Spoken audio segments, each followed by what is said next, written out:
just start. So, go live. And we're live. So, yeah, Jack, contain yourself. Hello, everyone. New ECUM, we're live. How? I imagine you're all loving hearing Tin's typing noises. So, yeah, that's.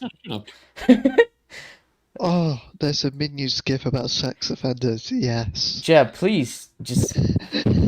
No one can see what you're talking about. So we're going like, welcome to stream. You're going. There's a Minions gift about sex offenders. But it's a pretty funny gif, and I relate to it a lot.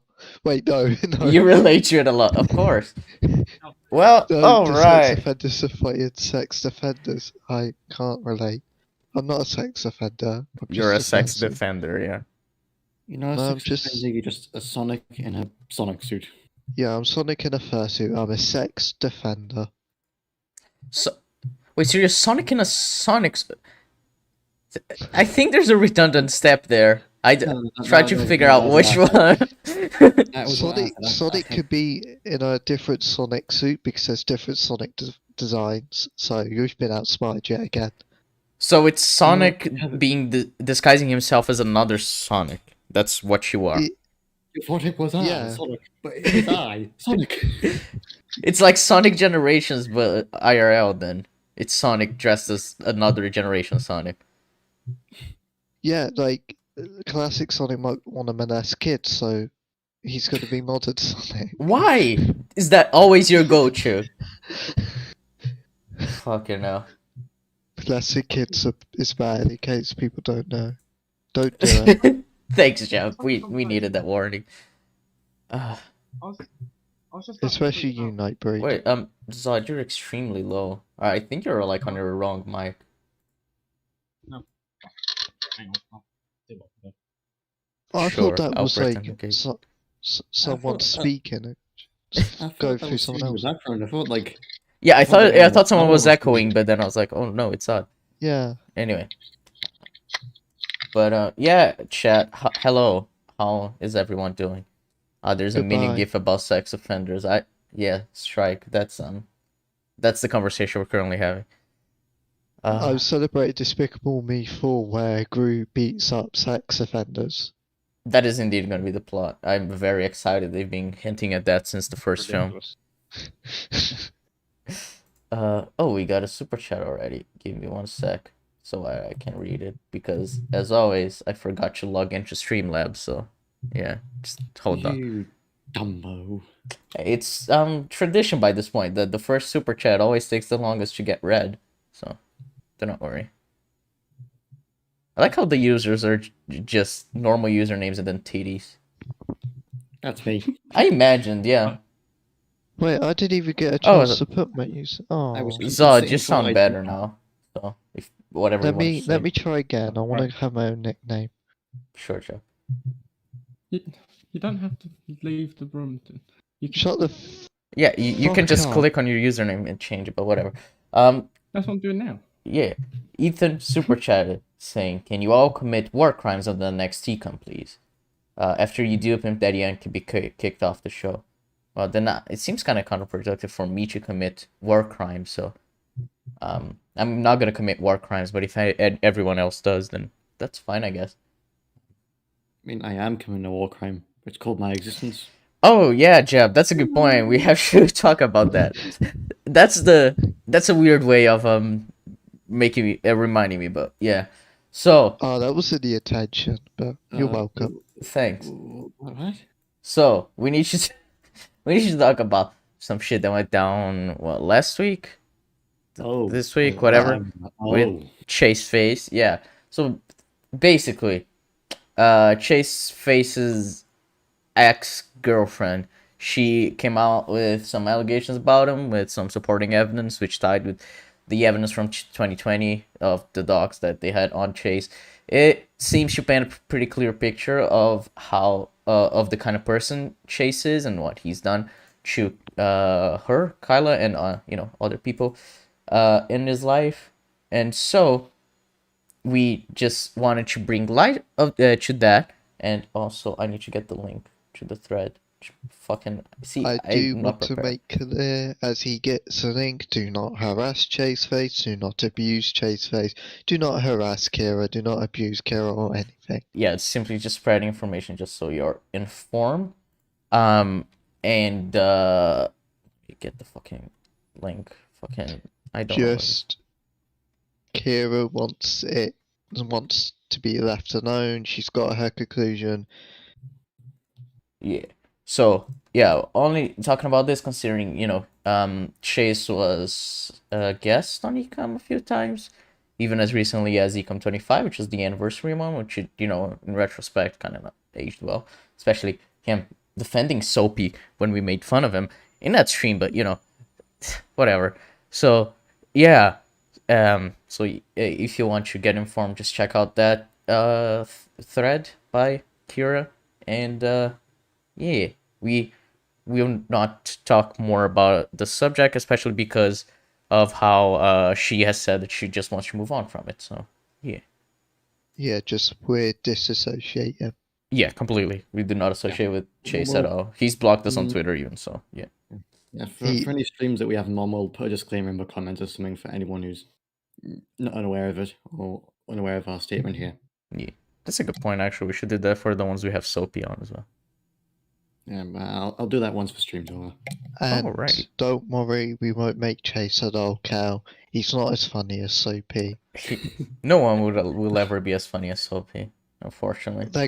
Mega Mother Superheroes 2 joke is like top tier. The fact he actually thought I was being serious is the funniest thing. He said I'm a liar. Like, dude, yeah, sure, I'm a liar. Peak autism. Hello, you're autistic. Lazy Spy, Dominic. Hello, everyone. Welcome to ECUM, where we talk about Eternals for the 50th time. And sex offenders. Yeah, it actually all ties together, right? Because the stream started with talking about minions and sex offenders, and then we talk about sex offender, and then now Eternals. So obviously, everything is like following a very clear through line. Yes. It's all connected. A little better plan than the DCEU. I would say not this hard. is good writing, but we don't like writing about sex offenders. Hot take. I mean, it depends. No, I mean, there's certain stories that are interesting that have sex offenders in it.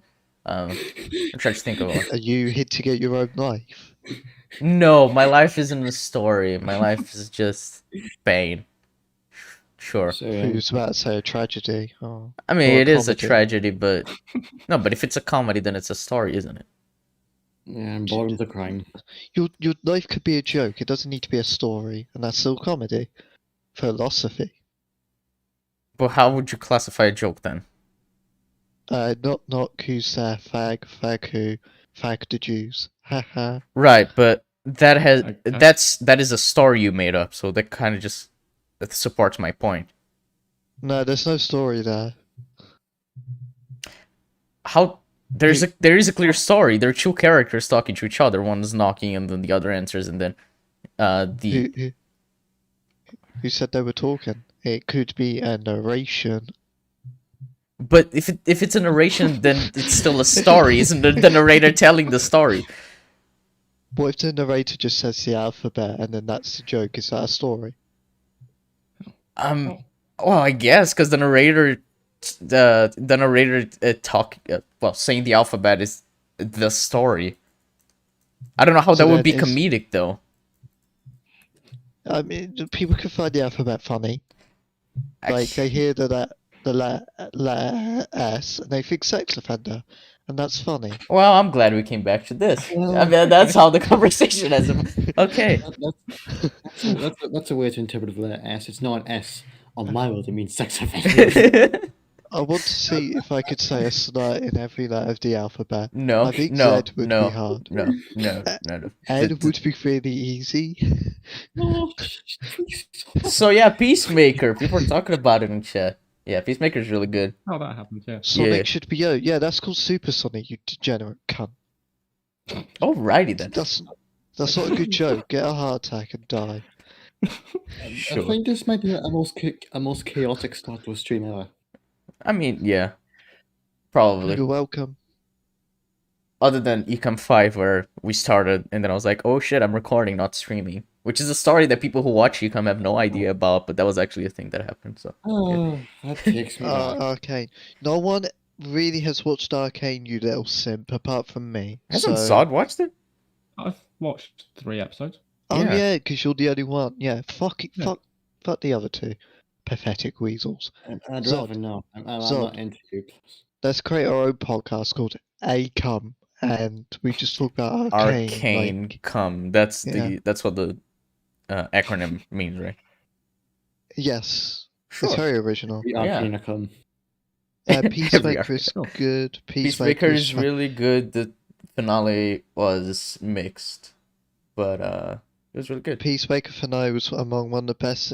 And I'm gonna time you out. Character-wise, yeah. Character-wise, it was fantastic. Plot-wise, it was really strange. There was a lot of plot armor there. And I wouldn't say it's the most hilarious in the season. I found some of the jokes a bit. It's like when I didn't actually find you it all make that it- funny. I thought it would focus way more on Yeah. drama than comedy, so I don't know. But that's just me. Arcane ECUM went.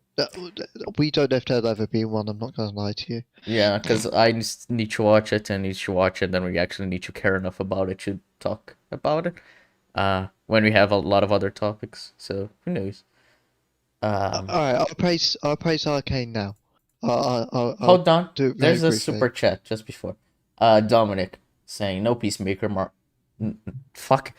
Okay, no Marcus. Peacemaker is obviously bad. Why does he cry? It assassinated his character. It's like, yeah, I mean, yeah, you know, characters cannot cry. Peacemaker's like what, 40? I didn't cry when I was 40, so obviously Peacemaker can't. Just stands to reason. Marcus, watch it, you dingus. I will. But anyway, Cheb, it's your turn. You talk about Arcane.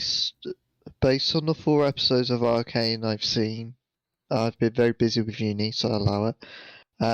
It's pretty good. Episode 3 is definitely the best. Peacemaker's better than you, so you're a rapist. He I'm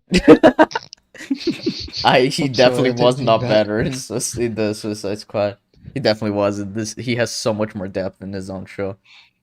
But yeah, episode 3 was the best one. I noticed issues where others haven't. But that's whatever. Mainly with the hex things. They're very inconsistent with their volatility. That's my main issue so far. But in terms of character, especially the Rye and Powder, it's stellar work. I'm hoping episode 6 grabs me because 4 and 5 have felt similar to 1 and 2.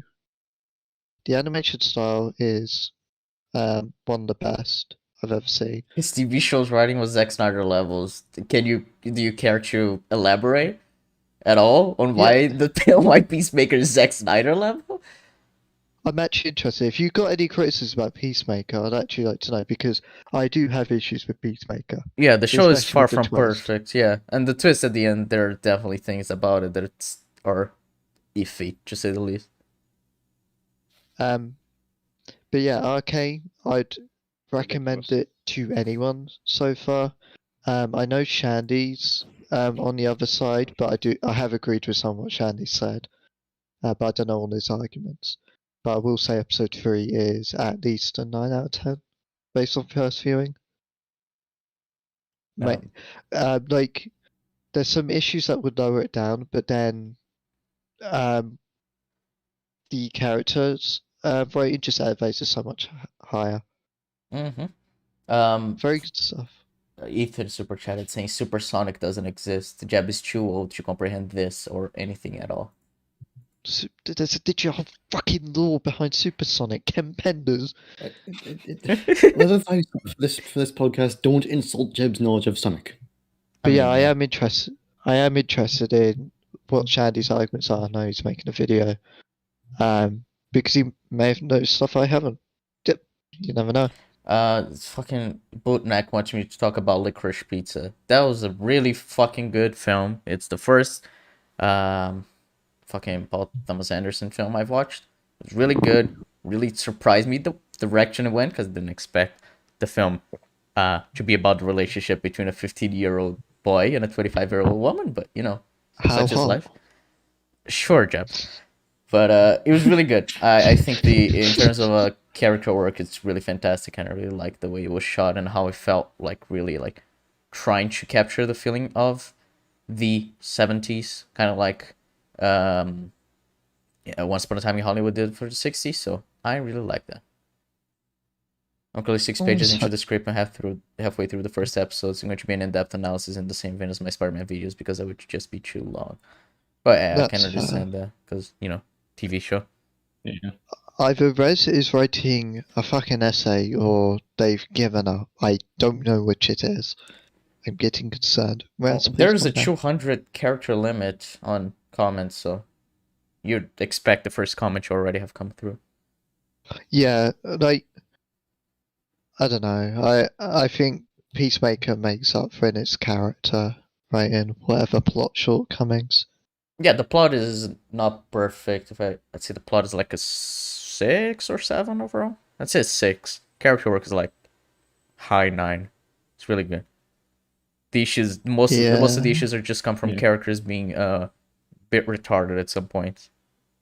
But it's usually not something that is like really out of character, like extremely out of character, or just something that affects the plot all that much. So kind of like Leota in the fucking finale dropping the what y'all call it, fucking walkie-talkie. I wish they had the Butterfly's motivation ambiguous. Oh yeah, me too. I don't. The reveal is weird. It makes like I really just need to rewatch the entire show, being like, I don't know how this would fit. Because it's like the only thing we get a hint. Well, we get 2 hints that there's something more to them, and that's with when Goth is in the jar and Judo Master. Unless I've missed crucial details. Yeah, I don't see the twist. Yeah. The weird thing is, like Joe and I were talking about, or we'll try to not to keep it light on spoilers because she's cringe. You are cringe, aren't you? But anyway. Oh yeah, that goes without saying. Yeah, but the fact that they don't try to go after they don't try to go after like the president or shit like that when they want like to control the world with power and whatever seems really strange. And then if you think, oh, the president is a butterfly, then that just creates more world building issues of like, holy fuck, who is a butterfly and how will that work? How would they be replaced? How can that shit exist? Yeah, and it seems unless the show's going to deal with it season 2, they kind of dropped the whole suspected butterfly thing. Well, episode 7 was the best. What are you talking about, Shandy? It was easily the best. Will I say episode 7's the best? Maybe. I think so. It's got the best character stuff. You said it was the best, like, right away. Yeah, I know. Yeah. I think I had it at a 9. Yeah. The fight with White Dragon was poorly done. How? What was poorly done about it? I don't understand. I don't understand why they didn't really tackle the suspected butterflies thing, because either A, their intelligence was really wrong, but then that counteracts what man is, or B, there is that amount and the world's kind of fucked. Mm-hmm. So yeah, I imagine season 2 is going to have to do some heavy lifting with world building. That's going to be interesting to say the least. So yeah, I'm not liking it. I think it's the kind of thing that I've come to expect from the DCEU from James Gunn, is that he doesn't really care about like world building or continuity more than he cares about characters. So he only uses like these the plot to create set pieces for the characters to interact with other characters and bounce off each other or whatever. So I don't really have a problem with that kind of shit not making sense, but it would be better if it did. There's a reason why I would still say Guardians 2 is easily James Gunn's best property, even if I adore the Suicide Squad as well and Peacemaker. So I will say I need a Vigilante spin-off. Oh yeah, Vigilante is great. Oh yeah, of course. he's the best character other than Peacemaker. I really hope they go deeper into his like mentality, because he's just like a twisted version of Peacemaker, so I find that really interesting. Like, Yeah, like a conversation they had earlier in the season when he was like, you think I like killing people? You think I like doing what I do? And like, yeah, fucking yeah, hell yeah, I do, and you do too, and that's why we kill people. It's because we enjoy it. We just aim it towards people who deserve it, and I thought that was really interesting.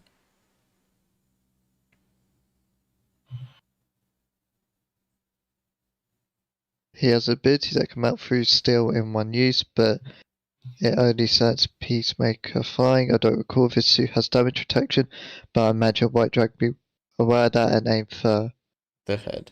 I assume he's going to elaborate there. No, aim for the head. That's what I mean.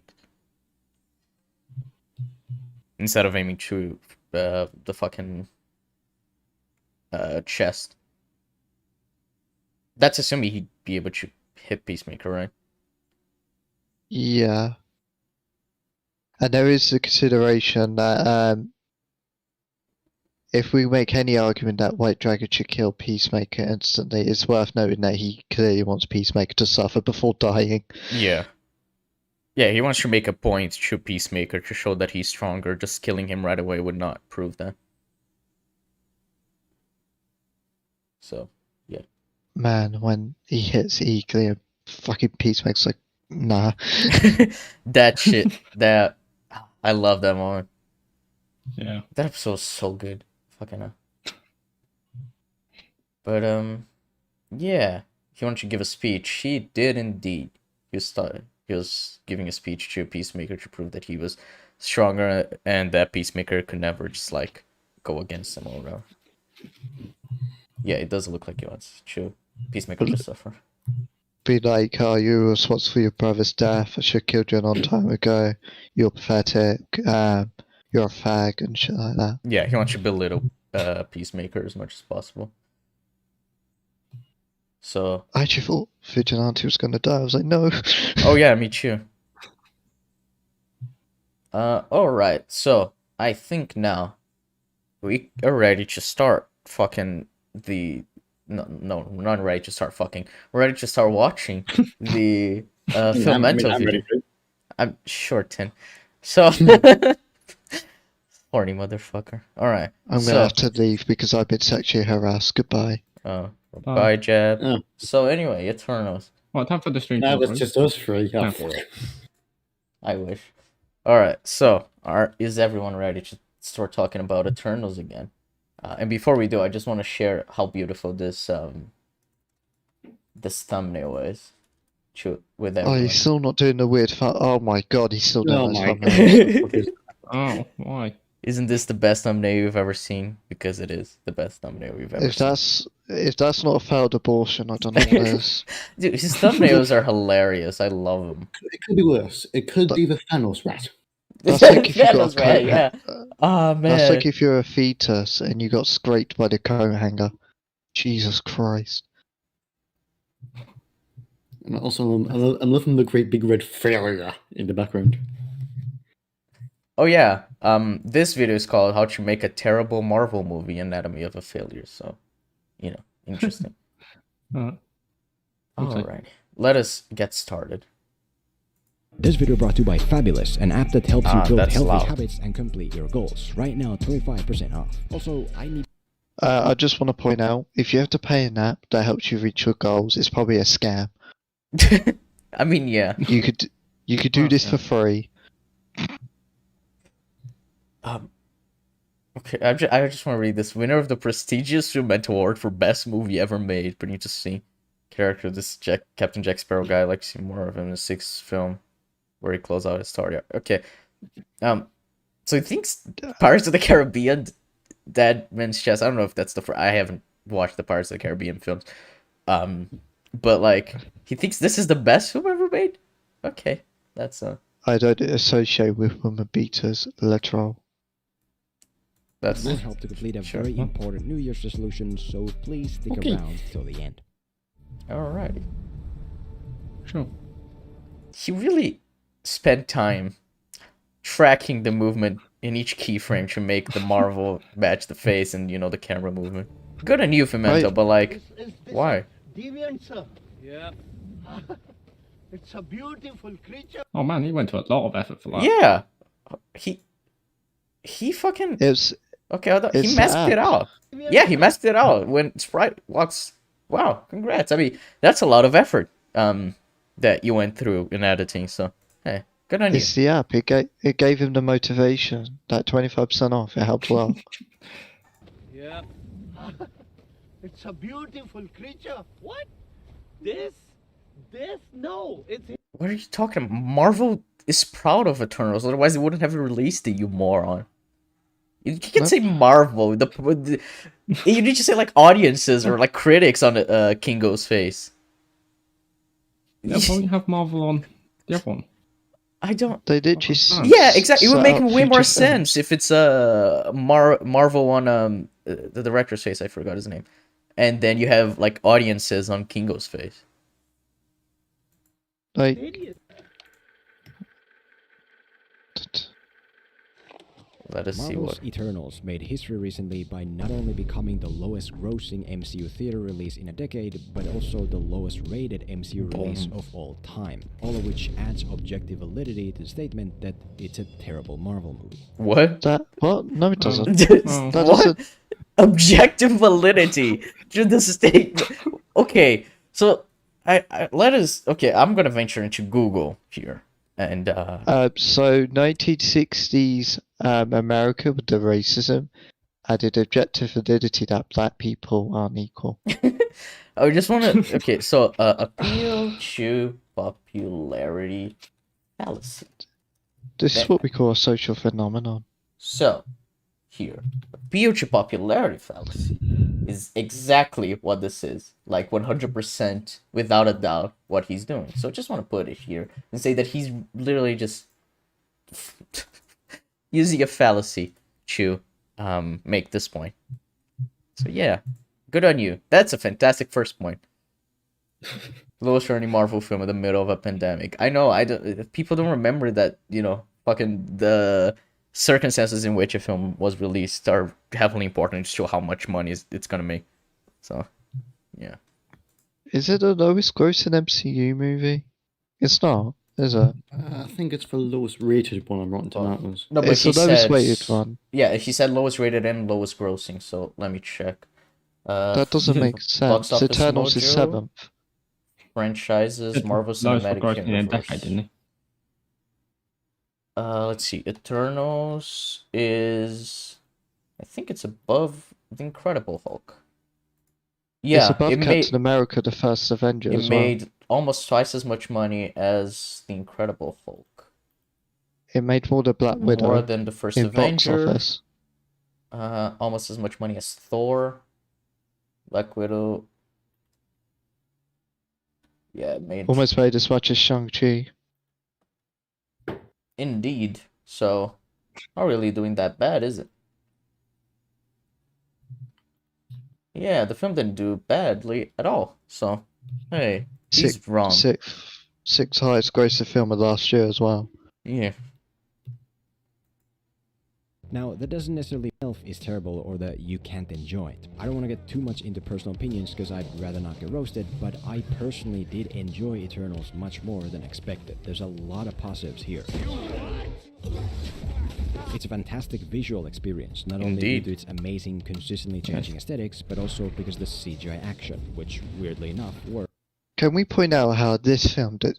I know we've said it in chat, but this film didn't get nominated for an Oscar, but No Way Home and Shang-Chi did.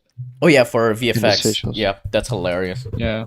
That's insane Like to me. obviously Dune was gonna win, right? But the fact that those two films got nominated above it is actually insane. Like Jesus Christ. Oh yeah, it should have made the same amount of money as Spider-Man No Way Home, of course, because there's exactly the same amount of hype behind it. Yeah, see, the Phantom Menace, well, yeah, the Phantom Menace were right all along, especially as. Yeah, he's And always right. Dewcock. Dewcock's my Yes, favourite. his Oh yeah, of his course. immortal Han mighty Solo. prophecy of his immortal mighty prophecy of Special effects scene, flat. Oh yeah, it was banned in most Middle Eastern countries as well as China. And so Yeah, it 'cause almost it- made as much money as Shang-Chi, even though it was banned in a bunch of countries. That's funny. Works. What they do with Superman is cool. But what do you mean Superman? It's not Superman. He's Icarus. What? Enough works pretty well. And I love the way they handle Cell from Dragon Ball Z, in that Okay. he starts out as this dumb CGI monstrosity, but then absorbs more and more powers to evolve toward being this perfect specimen that hunts the godlike. It's not perfect at all. What do you mean by perfect? That's not. That's not And if you look at that and tell me it's perfect, I'm pretty sure your stance are perfect to break it down. but Hey, but the maybe logic he's could, just into some weird kinky shit, you know? But- That's the first suit he wears to for a convention. but He goes but the dressed up logic as could, Squirrel. but the logic of the film, the Eternals are presented as perfectly made beings, and deviants were a mistake. So Yeah, I don't. Whatever. Heroes down one by one. And I actually was really bummed out when the whole thing was suddenly tossed aside in favor of more the same save the whole world BS. What? What? It wasn't That tossed would've been- aside. That was the entire plot of the film. hold on, but if it was meant to be only Eros as the thing, it would still be save the whole world thing. How do you mean? Because Eros wanted to have like a natural evolution, natural being on Earth, but that would make him the apex predator and now a threat to the planet. Yeah. What are you calling him? I called him Eros. Is his name not Eros? His name is Crow. Oh no, Eros is Thanos' brother now. Yeah. Yeah. Yeah. Why do I call It's him fucking Eros? Harry Also Styles. Slight No, difference to be between him fair, and he Harry does Styles. look a lot like Harry Styles. Like you can see Yeah. the Yeah, Yeah, resemblance. yeah. they are both Of course, yeah. perfect. Exactly. Yeah, but like yeah, the threat was either the world or the world either way. Right. At the stakes. Oh, this is a reference to Cell being called Perfect Cell after absorbing enough people and other androids. I don't think he's calling this creature perfect. So it's a reference to something then. Alright, that's fair enough. Shit reference. I didn't know. Sure. Yeah, if I don't know it, then it's a bad reference. You have the ability to regenerate my body. I am But anyway, he wasn't tossed aside. He's literally showing that he contributes to Athena's character arc. So I don't know. Weird. the best of every race, all neatly rolled into one super being. Just I don't get it. no. I just it's copyright. I'm just putting on a copyright cover.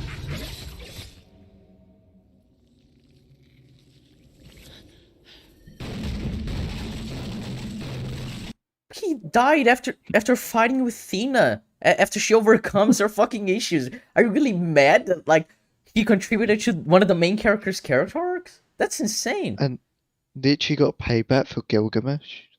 Yeah, I don't. Okay. Overall, it was pretty refreshing to see an MCU entry from filmmakers who so clearly would much rather be making a film for DC. What? What? If he's interpreting the DC references as wanting to make a DC film, that's an almighty fucking stretch. Well, Filmento. what's her face? Chloe Zhao did say that she was inspired by Zack Snyder to make Eternals, but like, I don't. It doesn't. I need him to elaborate what he means by being like telling like a DC story compared to a Marvel story. Is it like that this story is way too serious for a Marvel film and it feels more like DC? But when we look at DC, it's like, are you gonna tell me that the Suicide Squad or Peacemaker aren't DC just because they're lighthearted? I don't. I'm Honestly, the confused. whole Dark and DC story thing is basically a myth. Like, if you look at actual DC comics, they're almost as lighthearted as Marvel. Yeah, So the they're just- the thing is that this DC comics that got famous are usually the darker ones, like the Dark Knight Returns kind of shit. Whereas with Marvel, you have like the original Amazing Spider-Man comics that are very popular and they're extremely cheesy. So I think the perception in general from like normies isn't like actually reflective of what the stories are. Because when you read something like fucking even Court of Owls, that shit isn't like all that serious when you think about it. There's like quite a lot of cheesy elements. So I don't know, it's weird. Also, like if he's referred to the heroes because he made a Superman joke there. Newsflash: heroes can have similar superpowers. Yeah. I mean, fucking... Didn't, like, Captain Marvel start as a DC character and that Marvel bought the rights for or some shit? Shazam, like, he was originally called Captain Marvel. Yeah. And, like, the whole thing of Captain Marvel happened, so I just changed his name to Shazam. Deathstroke is very much like Deadpool. I don't know who came first, but Marvel and DC are pretty much the most famous people for, like, copying superhero ideas. Yeah, they copy each other all the time. Remember, Kirby used to work for both. Yeah. Yeah, there are actually plenty of writers that have worked for both. Like, I mentioned Dark Knight Returns, you know, Frank Miller wrote for Daredevil and Batman, so it's like, that should happen. And like, Daredevil and Batman, clearly they are, like, inspired by one another. I mean, in their, there's even, like a Marvel equivalent of Superman, I think he's called, like, Hyperion. Yeah. He's like, doing, like, a few stuff, and he's basically, like, an evil Marvel Superman. Yeah, like, that's straight up an evil Superman. Yeah, it's like these concepts are shared between both franchises. It's not. It's weird. It's like saying James Gunn wants to make a Deadpool movie because of Vigilante. I was actually thinking that because I find the Vigilante to be very much a Deadpool type. Superman! Take the Superman! Oh, valet. Like Alfred in Batman. Like how you Clark? Okay. There's a references to popular media. There are other references to popular media that aren't DC in this film. Are you gonna say that Chloe Zhao wanted to make those other kinds of films as well? Literally, later in Phastos' house, they're reading a Star Wars book. Yeah, Chloe Zhao just wanted to make a Star. Yeah, this is clearly a Star Wars film disguised as a Marvel film. Like, obviously, if you can't notice that, then jeez. Yeah, man, I question your media literacy. Is that where you go by now? Because, you know. But specifically as a Marvel movie, as a big tentpole blockbuster aimed at the most general audiences. That's not what it is, though. It isn't. That isn't the kind of film it is. If you think Marvel is just that, then I think you're very mistaken. Because, like, when you have films like Guardians 2 or even the first Iron Man, like, those films aren't aimed at, like, the general audiences or being just, like, blockbusters, kind of like Transformers, I guess. They're very much character focused and focusing on more exploring like the nature of humanity and I guess guilt and redemption, rather than just trying to tell like the most basic generic story like you'd see in fucking, I guess, Thor 2, that kind of thing. So yeah, I don't know. If you think all of Marvel is just these blockbusters, it seems strange to me. Eternals does make a few destructive choices that ensured it was always gonna fail. Because, you know, it's a Marvel movie featuring like 10 new heroes nobody knows or cares about. Okay, Guardians of the Galaxy. Guardians. Everyone thought it said that at the same time. But yeah, Guardians, it's like the obvious choice. What? How many Guardians are there? Is it 5 or 6? 5 or 6. Drax, Gamora, Groot, Quill, Rocket. Those are the Guardians in the first film, right? Yes, and then you got endearing side characters like Yondu, Nebula. Yeah, Yondu, Nebula, and then she introduces Mantis as well. Kraglin also was in both films, yeah. So yeah, Guardians immediately refutes your point, because that film is highly successful and it does pretty much the same with quite a few characters. There's about 10 characters, but yeah. It's not like this film focuses on like all of the characters to make them completely fleshed out. There are definitely characters who have more character than others. Like, Icarus is way more character than Makari, so it's just, I don't know, seems weird to me. It has no goals and thus no sense of progression. What? They have a goal. What? What are you talking about? What? At first, their goal was to help human evolution. Then later in the film, their goal was to save Earth. What do you mean it has no goals? You literally see that all they're differing. This is actually quite impressive on the film, but the whole point of the flashbacks and their conclusions, so you can see how they all had the same goal, but their interpretation of that same goal widely differs based on the personality, giving you a different trait for each one. Like Druig went into isolation, controlling a whole group of people because they kept fighting. Phastos excluded himself to a family because of creating a nuclear bomb. Also, like, I was gonna make a point that I completely forgot. I can't seem to remember what I was gonna say. So let us venture further into this. You know, it's a Marvel movie featuring like 10 new heroes nobody knows or cares about. It has no goals and thus no sense of progression.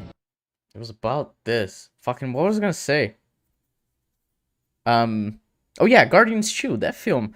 The characters don't really have, like, a goal, right? Because, like, their ship gets destroyed, and then Gamora is just, like, waiting. So she doesn't really have a goal in the film until she finds out the shit about Ego, which is way later in the film. Well, Guardians 2 pretty much has no plot, right? So, like, a lot of characters in that film don't have, like, specific goals. Gamora is just there. I guess Ego will be the main one who has a goal, which is to reconnect with Peter to use him so they can, you know, rule the universe as father and son. So yeah, I don't know. It has no stakes and thus isn't easy to invest in. What do you mean it has no stakes? The entire world is at stake. That's the stake. The world is at stake and, well, themselves. Yeah, like, at first, the stakes are, oh my god, they're killing these characters. They gotta stop them. And then later on in the film, it's like, oh no, the entire world is ending. When they realize the truth. So what? And it also has no urgency and thus can feel quite sluggish. No urgency. Urgency. It doesn't have urgency until they learn the truth. And that's the point. Icarus is trying to distract them from the actual thing they would want to stop. Which they only learn right after this scene you're showing in the film. So what are you saying? And, like, even before that, as soon as they find the first deviant, they go on the chase for the others. This is weird. All of it. Oh yeah, they wanted to get you fucking Gilgamesh as fast as they could to make sure he didn't die. Gilgamesh and Athena. And they went straight away to Ajax because they were worried she would be attacked, and she was, and she died, so... Well, she what? You get what I mean. If you watch the preview, you know what I mean. So that's weird. Which makes it more like a slow burn indie character drama. Yeah, which it is. I agree. Which for the usual Marvel masses like Timmy 10-year-old... Well, it's a bad thing in the eyes of, like, the general audiences, not inherently for, like, making a film like that, which is his point. It's like, it's not appealing to the general audience who just wants to watch a blockbuster, which, yeah, this film isn't really that. Which I don't think it's an issue, but yeah. Is a big no-no. As of today, what I thought would be useful and interesting to do is to look deeper into these cornerstones of big plot-driven blockbusters. Goal, stakes, urgency, and see what happens when you exclude them. But oh my god, there's an inherent issue here, because he's making these three aspects mutually exclusive in more quote-unquote art house films, let's say. When that's not true at all. Yeah, The premise of this video can't work because they're not mutually exclusive elements. I'm very heavily confused by what he's trying to say because none of it has made sense so far. The Lighthouse is a very good example because it does have a plot, no matter how simple. The stakes are their sanity and themselves. The urgency is how the tension's building. To try and survive the lighthouse, basically, and get back home. For Robert Pattinson, yeah. Yeah. Stakes, urgency, and see what happens when you exclude them. I've talked about this topic in a positive sense before, but now let's look at the negative side. Let's see how to make a terrible Marvel movie. So what he means here is not that the film is bad, but it's a bad Marvel movie because it's not being like a blockbuster. Which is a stupid point to make already, as I've said. Marvel has a ton of films that would fit into the indie category. They just have, like, high budgets. And I would like to ask, is this looking... So if I were to ask him, what's his frame of reference? Is it MCU solely, or is it Marvel in general? Because if we go Marvel in general, Logan exists. Also, I'm just going to say, this argument just reminds me of the whole Homecoming isn't a bad movie, but it's a bad Spider-Man movie. Yeah. It's the kind of I hate that kind of argument.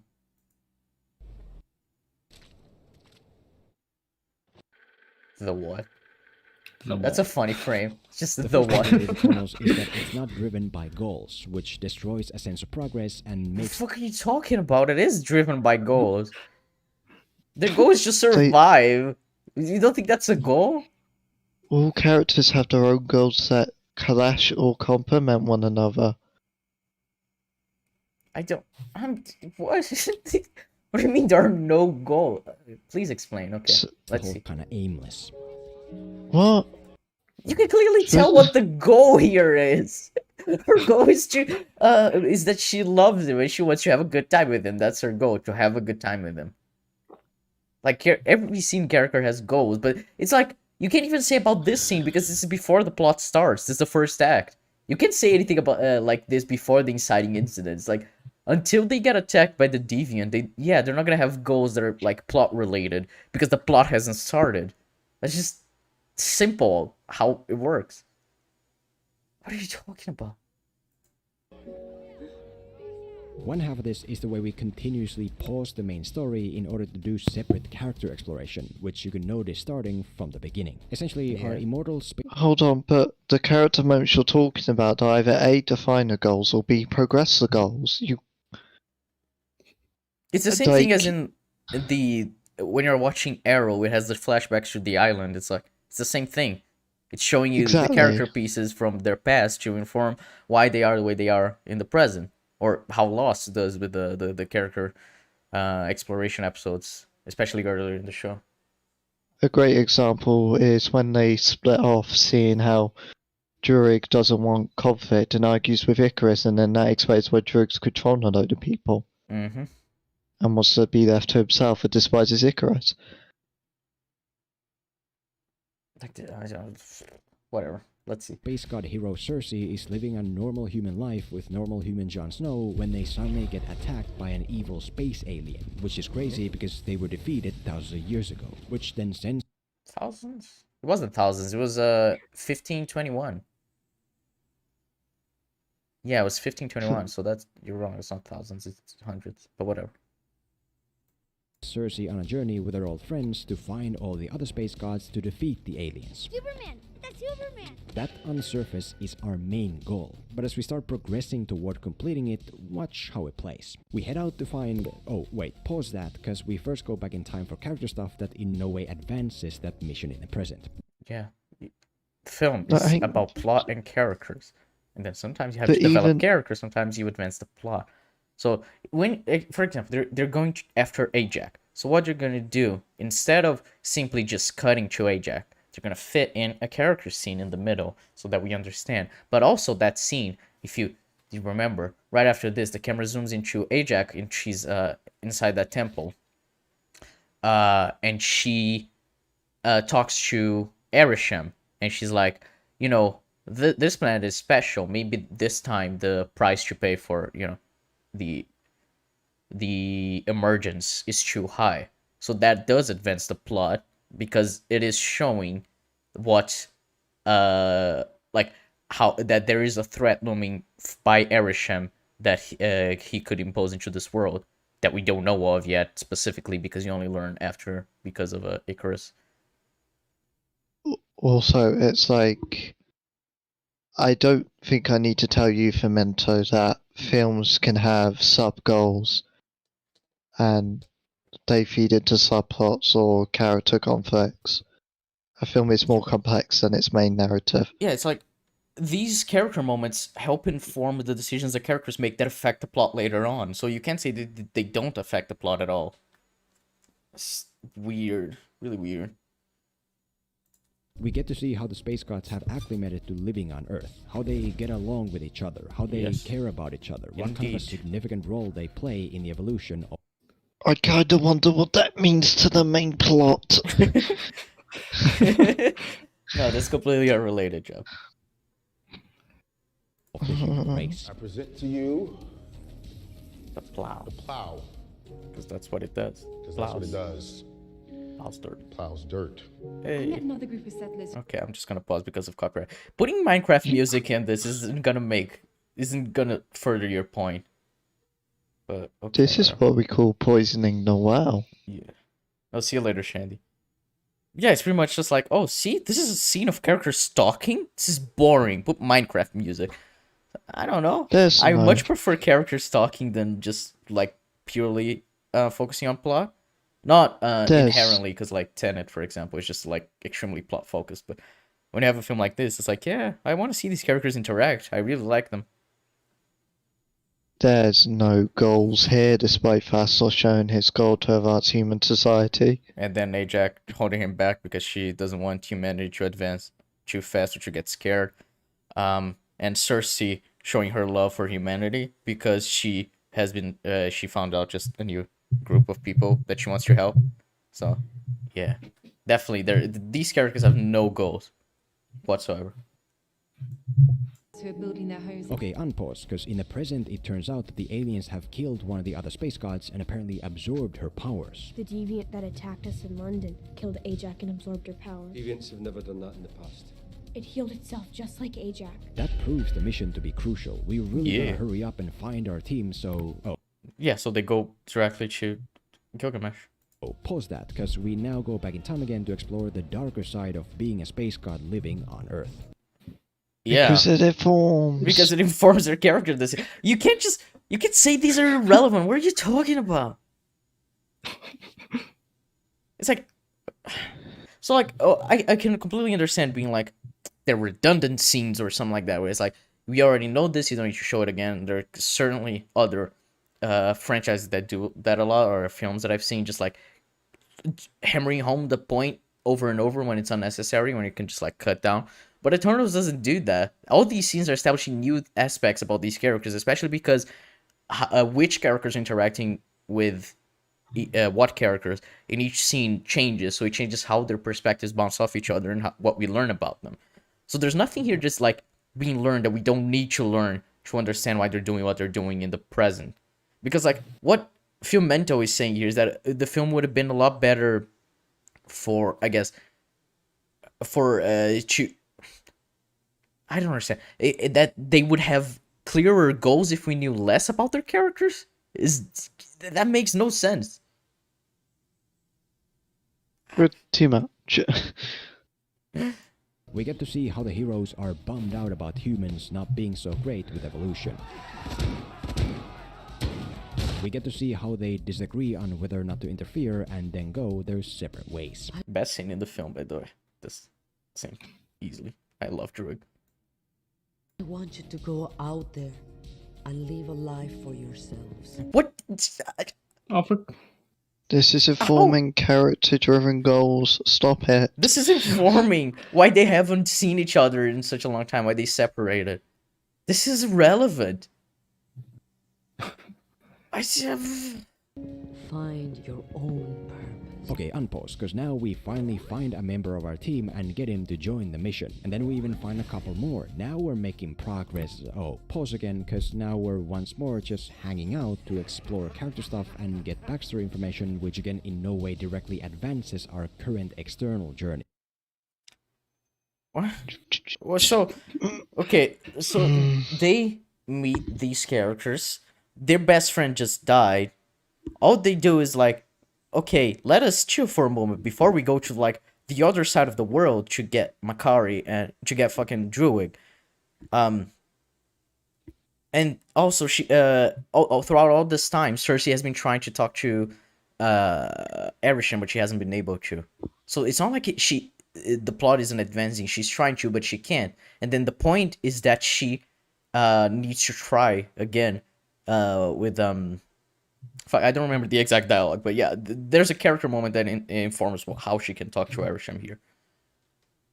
So it's advancing the plot by developing the characters, and like they have that dinner scene. It isn't even long. They have the dinner scene, and then she talks to Arishem, and then she comes back, and then they talk about how they should approach how they should approach the stopping the emergence thing. Fucking hell. It's quite a shame as well, because if I were to do this video, I would have it do an introspection of the general audience of why they weren't so pleased with Eternals, it'd be like, well, most Marvel films seem to go quite linear, whereas this one, not so much, which reduces investment or they may miss certain details. That's the frame of reference you should be going, not going, it has no goals. Yeah, because clearly they do. Get any crucial clues as to how to actually find or defeat the aliens or anything, but just our universe. Well, the aliens are going after them, so trying to go after the aliens seems kind of counterproductive. The idea would be to find the other ones before they get killed. Which, yeah, that's what they were trying to do by going to Gilgamesh and Athena. Especially because they're best fighters, so yeah, it makes sense to go to them first. Is a constant exchange of energy, celestial seeds into host planets across the universe. This is your true home. Your memories are erased. Okay. And we first sent the deviants to exterminate them. Yeah, this is this is the scene where he exposits why they exist and how it all works. I wonder if this fundamentally changes the main goal. Yeah, almost like there's the old switcheroo in the film. It's like, yo, it's not actually what we were doing, is it? Intelligent, built and programmed you, Eternals. The planet Earth was chosen to host the celestial Tiamat. Today, Junior? unpause to go meet the next member, pause to hang around some more, unpause to finally... What? They weren't hanging around. Didn't she... Wasn't Cersei calling fucking Kit Harington? And then they were gonna... Oh yeah, it's because Druig hadn't been convinced yet and they needed to convince him. That's why everyone was waiting. And I wonder if we needed a scene that showed why Druig was difficult to convince. Yeah. Fight the aliens, pause to for some reason just let the main alien go and instead hang around some more. What? Are you retarded? Okay, so why do you think Icarus would have let that alien go? Icarus specifically. Oh, it's revealed later. Okay, that's good. Also, Gilgamesh just died. Obviously, they're gonna just stop you know. And then the main reason why they came here was to get Druig because they think he's the only one who can actually stop the emergence. And so now they finally have a conversation, and that's how he is like, yeah, no, I'm gonna help you.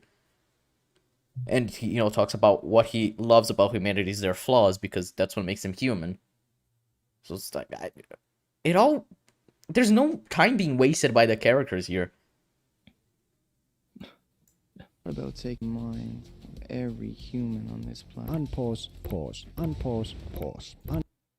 Okay, yes, there are slower scenes and action scenes. That is indeed how a film usually works. Thank you for, yeah. Unpause, pause. I understand the value of character exploration, but in these big tentpole blockbusters, it is not a big tentpole blockbuster. Have to be able to do it while also progressing the main journey. That's what they were doing. Yeah. I get what he means. It's like he wants to get more characters and like they don't stop to talk to each other. They don't stop to do anything. It's like they are like, I guess how in the Winter Soldier we have Cap and Natasha in the car as they're driving towards the bunker where Zola is, and then they have that conversation. It's like, oh, we get an insight into her character. That's cool. And that's like what he wants. He doesn't want characters to actually sit down and have a conversation where they discuss their different perspectives or their pasts or shit like that.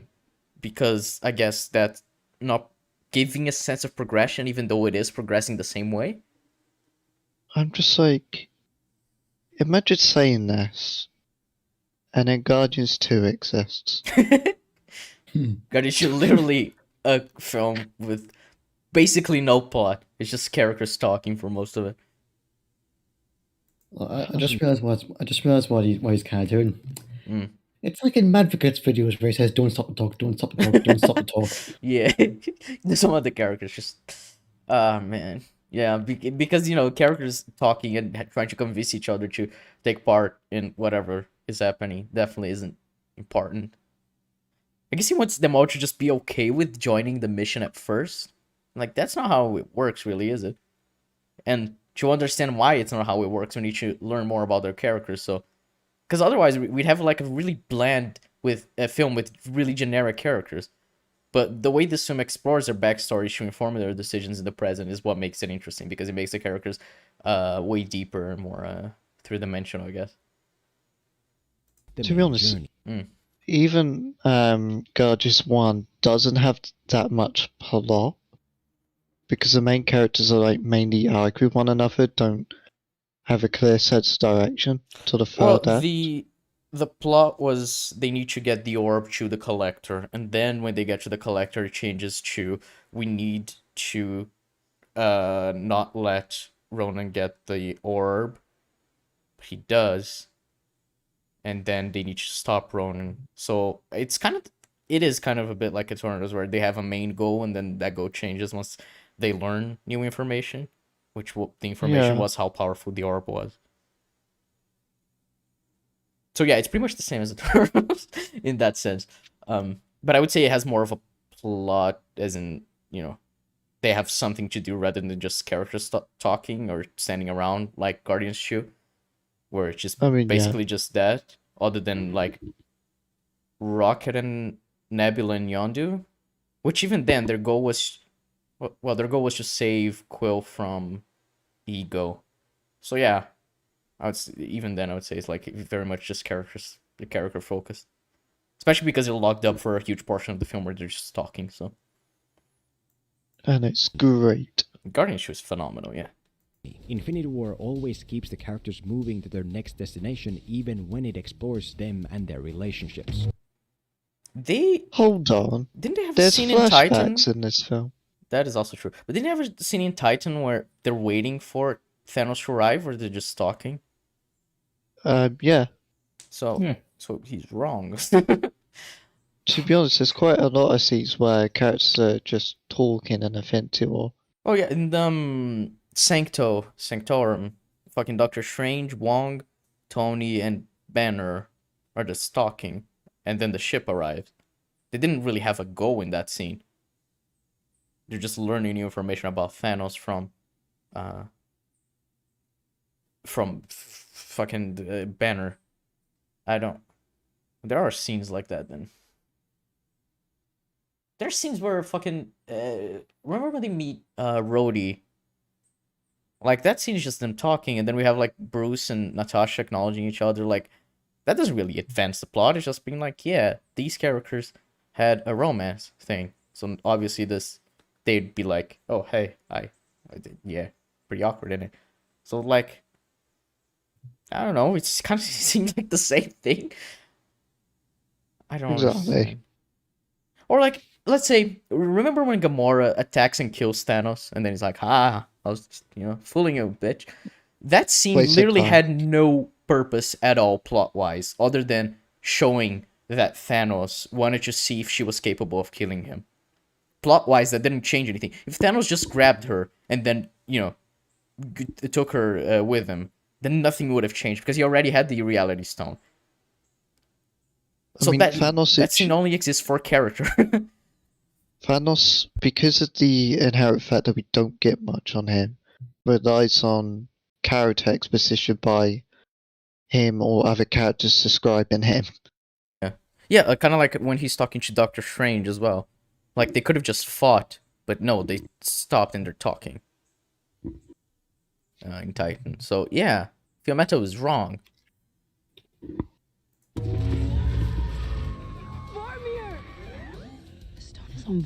Thanos' trip to sacrifice Gamora tells us a lot about them, but it also gets him to the next MacGuffin.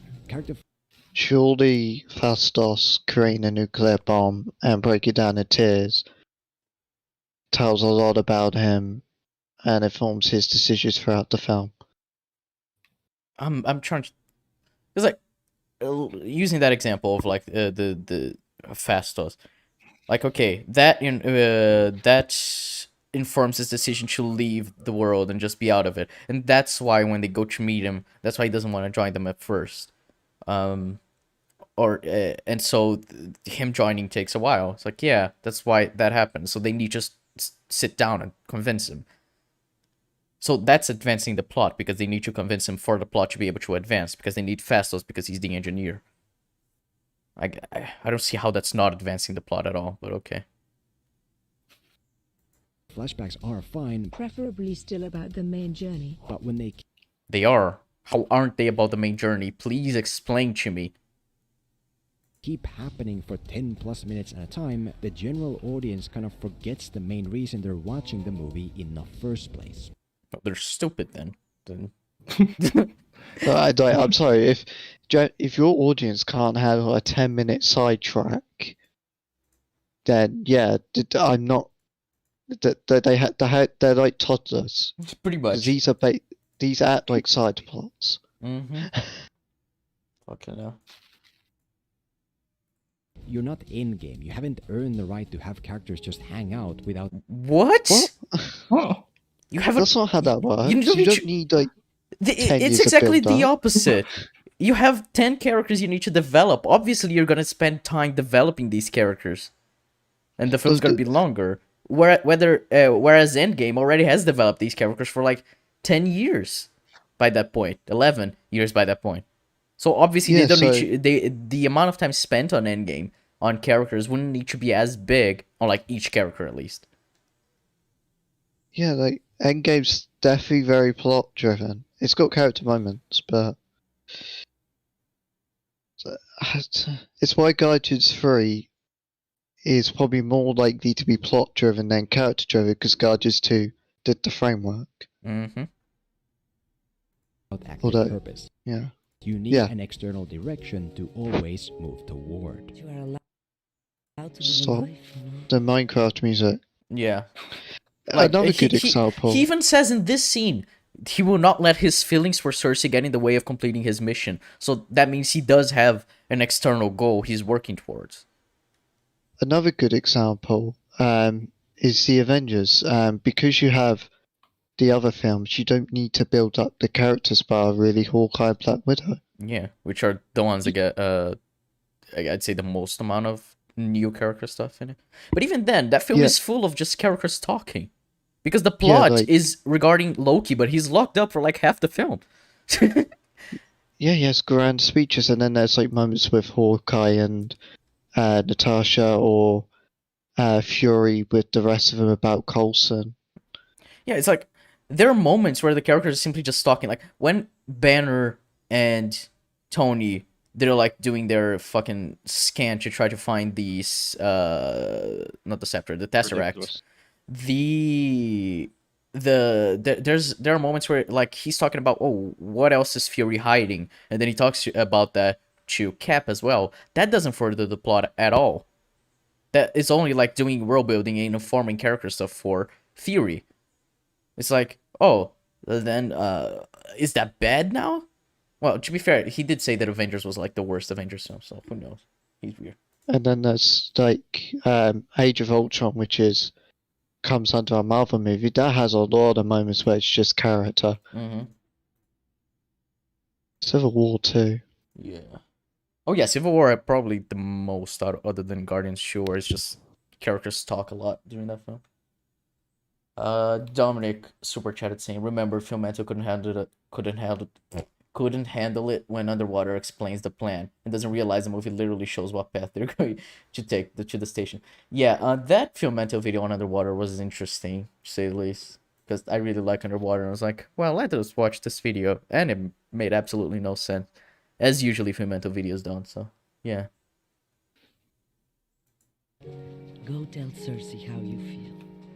The other half of this is that even though we technically do have a main goal, it's not a real tangible thing with a visible finish line. Like what? What does that mean? So if it is to stop these the deviants, then the goal would be, it is visible. It is a pile of deviant bodies on the ground. I don't know. Like as long as the deviants are dead, that's the goal. You can visualize them being killed, can't you? Then it is visible. I'm confused. I have no. It's like it's not dying. Are you telling me that films where characters just are out to survive are bad? It's like, oh yeah, Don't Breathe is a terrible film because all the characters want is to survive the night in that house. This fucking garbage ass film. It's not visible goal. What? Oh, fucking stupid. When the movie establishes that we need to assemble the team to stop the aliens, it's not clear in practice what that means. What? What isn't clear about that? The aliens are attacking. We don't know how many, but we need to go get everyone else because you know the aliens are the deviants are back, and that's our goal. Just stop the deviants. That's why we were created. Why do we need to gather the team? What?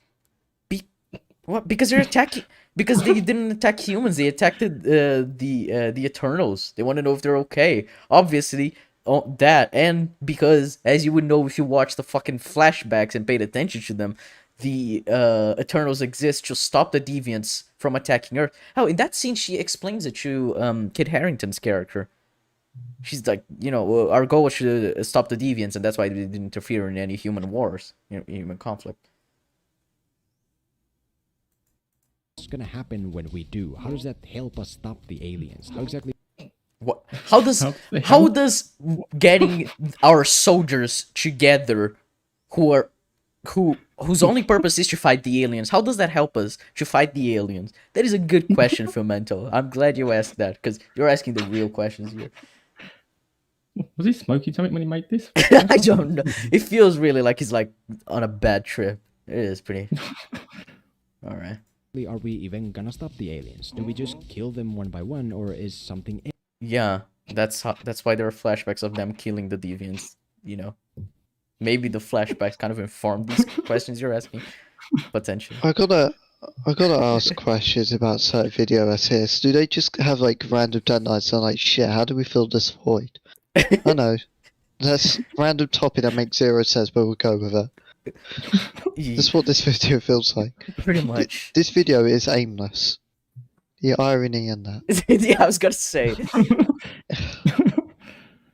Else required. It's not like in the Tomorrow War where it's made clear that to destroy the aliens you need to capture the queen. So the female survived the toxin. What? Okay. And in this film, it's made clear that you kill the aliens, you have to kill the alien. What isn't clear about that? I'm so confused. Filmento. Man, I bet the people who've seen the Tomorrow War are fucking thrilled that he's citing that film as something that's done something better than Eternals. Oh yeah, I've heard people say that film is like one of the worst things ever. So. That's non-political, so that makes it fun. Oh yeah, a film about a fucking war where they go back in time to recruit soldiers definitely has nothing political about it. Her physiology is the. It's more like, well, there's different kinds of aliens now, so I guess let's put the band back together and see what happens. Yeah, they want to know if they can gather intelligence because they don't know what's happening. Maybe the other Eternals do. Hey, I wonder if we should go to our other family members in case they get attacked or in case they know something and we join forces together so we could better defeat this threat. That's why they first go to Ajak, the leader who knows most stuff. That knows more stuff than everyone else does. This is the smartest plan that Cersei could do. I'm so... Intelligent character decisions cannot be allowed in my Marvel movies. No, we need to know from the get-go what you do with the characters. Go to Ajak first. She'll know what to do. He showed the line of Cersei saying, "Let's go to Ajak first. You know what you do." Exactly my point. Thank you, Cersei. Very based. Thank you. This film doesn't have goals. This character wants to go to this character to progress the main goal. How can you actually show this line in your video? It contradicts every point you've made so far. What a fucking stupid fucking video, my god. Yeah, you just come back. We don't know how many there are. You need to come with us. Okay. And the reason this he doesn't. There's a moment of reflection. He doesn't just accept and go with them. So that's wrong. It's like, yeah, the enemy is back. Let us gather our resources and figure out our next move. Hence why they go to Gilgamesh and Athena right after. Lack of a clear ultimate destination is an issue is because you can't have a sense of progression without the contextual knowledge of what and where it is you're progressing toward. Oh, is that so? Then why the fuck are you complaining about the flashbacks? I don't know. I don't. Oh, this hurts. The flashbacks explain, but the flashbacks are bad because, yeah, good. Can seem closer only if you know how far it is. Which I guess here doesn't matter anyway, because the whole alien thing is suddenly then... Wait, okay. So, Thanos... No, because the Thanos is a bad example, because we know how many stones he needs. I'm trying to think of another example from another Marvel film. So, to build the portal in Avengers 2012, to build the portal in New York, the characters have no idea how Loki will do that. So to achieve his ultimate goal, by the end, we don't know how it's going to happen until it actually has happened. Until we know that he's using the Tesseract as a power source with that fucking reactor on top of Stark Tower. So, Avengers 2012 is bad now, in the eyes of, like, a general audience, which, you know, we know isn't true, but going by Filmento standards, because we don't know how far away from his goal Loki is, because we don't know what he needs and why he needs it and how he's going to achieve opening the portal. Okay, I just applied your standard, Filmento. Well done. You're fucking stupid. Made redundant in favor of whatever save the whole world stuff. We have to stop the emergence. Maybe put it to sleep. Imagine the Avengers were hunting the Infinity Stones for an hour, only to then realize they don't actually matter. What? That's a false equivalence. Yeah, it's genuinely not the same. It's like there's some aliens attacking Earth. Oh, there's a being growing inside Earth who, if he actually does emerge, the entirety of the planet is going to die. There's a huge difference. It's like, oh, we're being hunted. Oh, the entire world is about to die. With us with it. What is that? Confusion. Like, at least continue absorption thing as the way to defeat this new opponent. That's how the heroes can ultimately combine their powers. Make everything you've done matter. Wait, what? Hold on. Kill alien to get his ability. Maybe put it to sleep. Imagine the Avengers were hunting the Infinity Stones for an hour, only to then realize they don't actually matter. What? Like, at least continue the alien absorption thing as the way to defeat this new opponent. What? What? Why would that doesn't make sense? That would make no sense. How'd that work? The deviants were created by Arishem to take out predators who were taking out intelligent life. Why would he just create beings that were able to destroy him? Especially when he made Eternals to be stronger than these beings because he needs them to take out the deviants. That would make no sense. That's how can ultimately combine their powers. Make everything you've done matter. Because a lot of general moviegoers aren't gonna like it when you waste their time. Yeah, thankfully this film did not waste our time, but thanks for saying that though. If you have to sacrifice logical consistency to appease the moviegoer, then maybe there's a problem with the moviegoers. Yeah. Well, it's like, okay, I get that you're saying this is like from the eyes of the general audience, which, sure, I don't know why you're making a video about that, but whatever. But like the general audience isn't. You say the general audience isn't gonna like when you waste their time, but you need to prove that the time has been wasted, which you haven't. And most you said like that the way it focuses on character stuff would make the film seem aimless, but you haven't said that it actually wastes time. You need to show what the difference between perceived wasting time and actual wasting time is, which you haven't.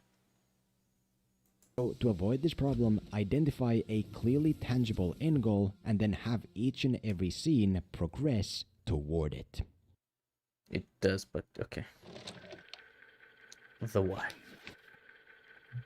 Really hope he doesn't though. The second problem here is the lack of stakes, which ruins emotional investment because there's no real reason to feel anything.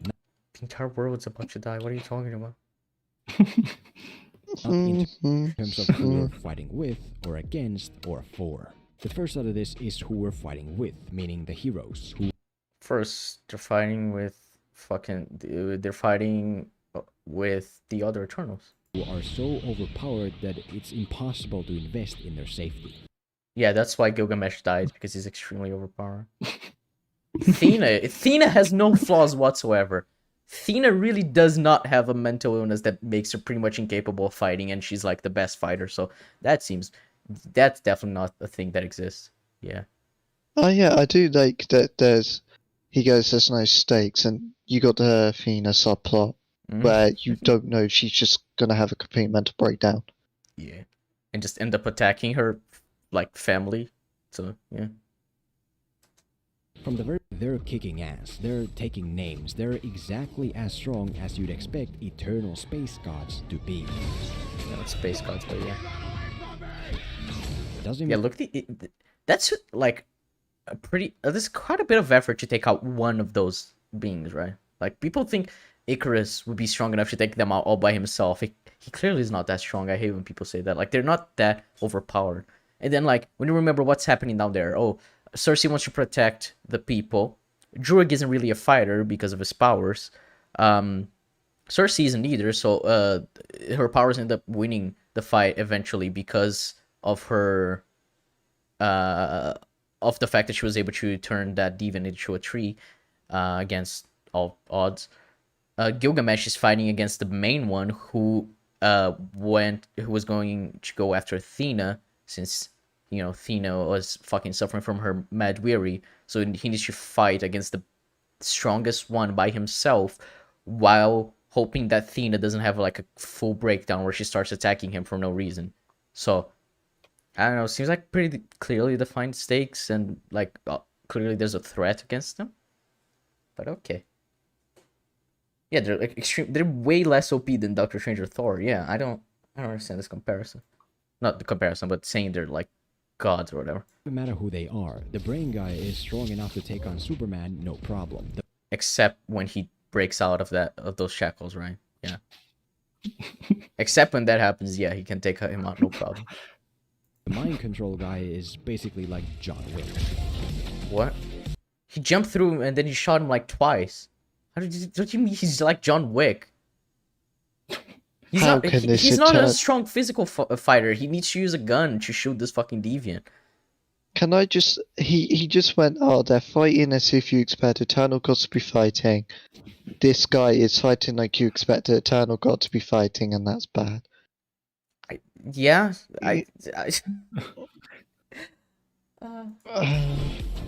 Oh yeah, John Wick. He pulled out a shotgun. Even with he shot him once. John Wick. Yeah. John Wick 4 is just gonna be Druig doing that one move for an hour and a half. They're always surrounded by the strong ones to the point where there's never a real dreadful sense that they might actually lose. And Gilgamesh fucking dies. In this scene, that deviant gets up and attacks Icarus, and then they find out that he has that Crow has the Ajax powers of healing. Like that's clearly a threat because Icarus thought he took him out, but he didn't. when that happens, it only feels forced. Because what do you mean it feels forced? Why are these guys just happening to be so conveniently far away from others? Because there are too many fucking deviants they're fighting against. Because they're not physical fighters. Because they already fucking lost Ajax. They don't have Makari right now because they need to go over like halfway across the world to go get her. And they need to get Druig first. Icarus is off fighting the flying one. So, yeah, I don't... you're so fucking stupid, Filmento. Doesn't Superman just fly over there?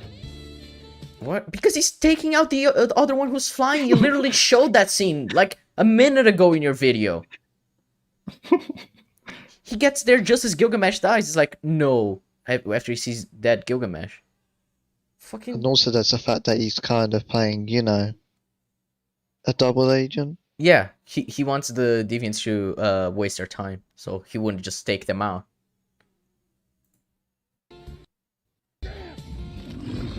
That's literally not what happens, though, is it? Like, this is literally not the case. Especially when just before this, Icarus was fighting that flying one. He fell onto a house, and then he tried to laser it, but he couldn't because it was holding Icarus's face onto the ground. So this is extremely disingenuous. Fuck you. Like, this is just misrepresenting the film blatantly.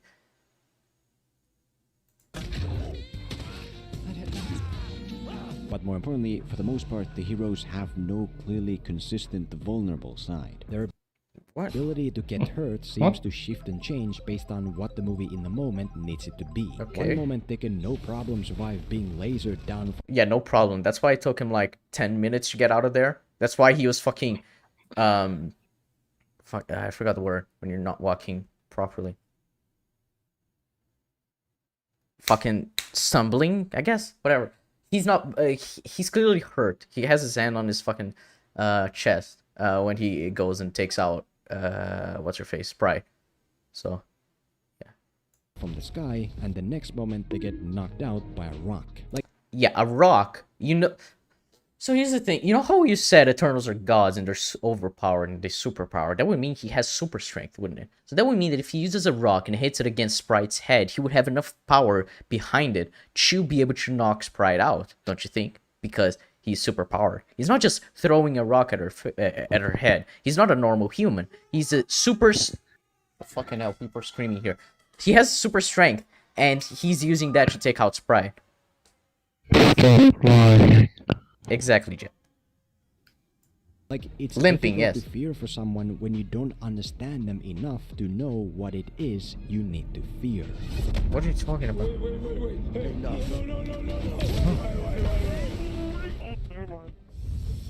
Yeah, she's taken out for a while, but he wouldn't kill her because he doesn't want to kill her. The entire point is that he wants them to survive long enough for the emergence to happen, and so that they can go to the next planet together.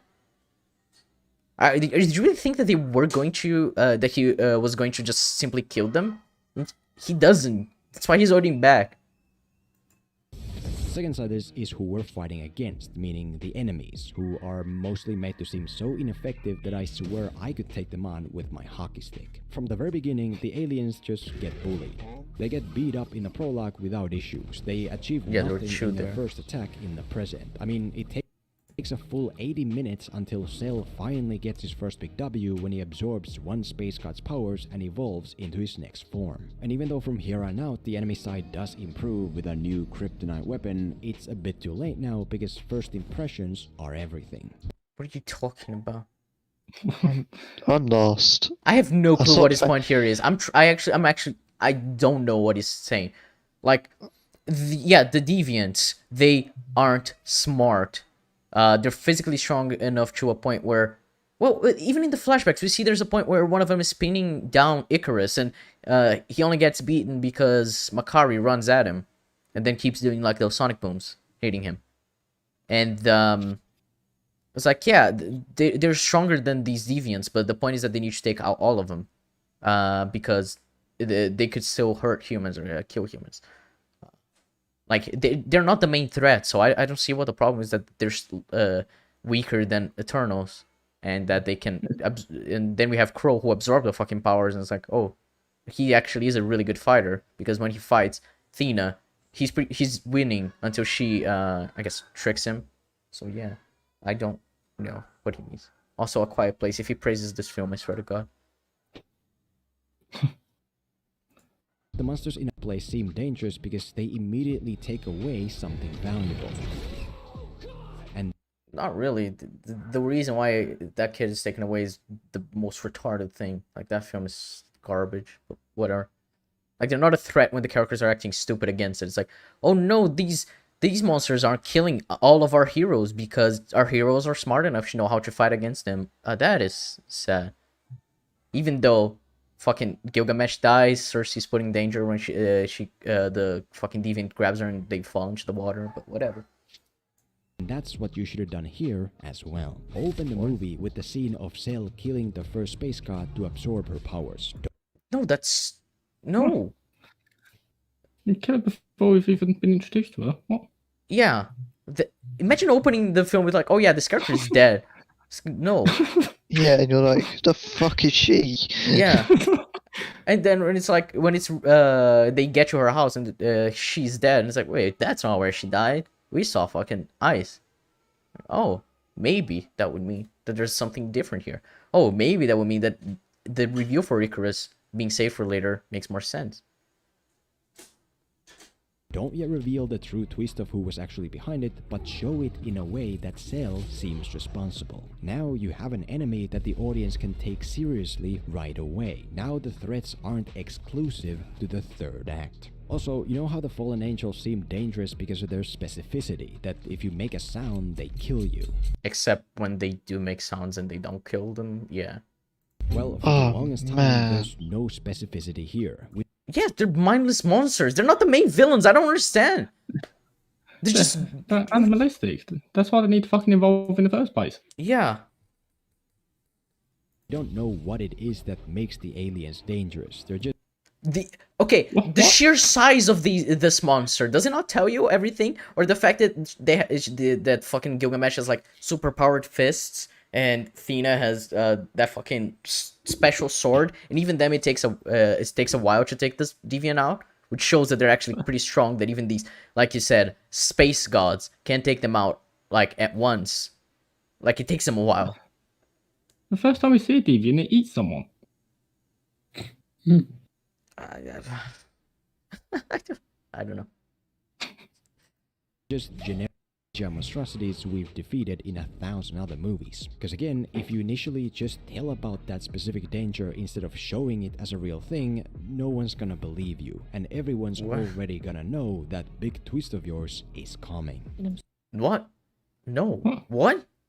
People are gonna know the twist is coming because the villains aren't strong enough? I guess. I don't understand. This doesn't make sense. I don't understand this logic because you can't see the twist coming through this because the villain, whatever name, has her powers. So you don't think this was murdered by someone else? Yeah, I don't. It's a smart twist. Yeah, I don't understand. I don't understand. I'm genuinely lost. I'm trying to think of what to say to this point. I don't know. I'm just gonna move on. Absorbed her power. It was a deviant. Hold up. Wait a minute. Something ain't right. The third side is who we're fighting for, meaning other people, who in this movie don't exist. Did he just do it again? What? Remember the Tazim Chu video where he said none of that is real? And now he just showed that no, humanity isn't real. Humanity doesn't exist, actually. So, rip, I guess. Okay. Develop on this point, Filmento. Sure. Like I see Cell kill and evolve into a stronger form, that finally allows us to invest in the well-being of our fellow space gods. That makes the stakes be about intimate survival, or it would. How is the stakes not about the interpersonal conflicts of one another in relation to this world-ending threat? Do you see this family so conflicted they could kill one another, meanwhile the world could be dead? And then you've got that added on. How is this? I don't understand. I don't either. Make it make sense. Honestly, the most interesting conflicts, and I'm going to quote, I was watching this Sonic 2 developer diary thing, and of course you are. Yeah, exactly. Jeff Fowler said, the action is meaningless if you don't develop your characters and make the stakes from there.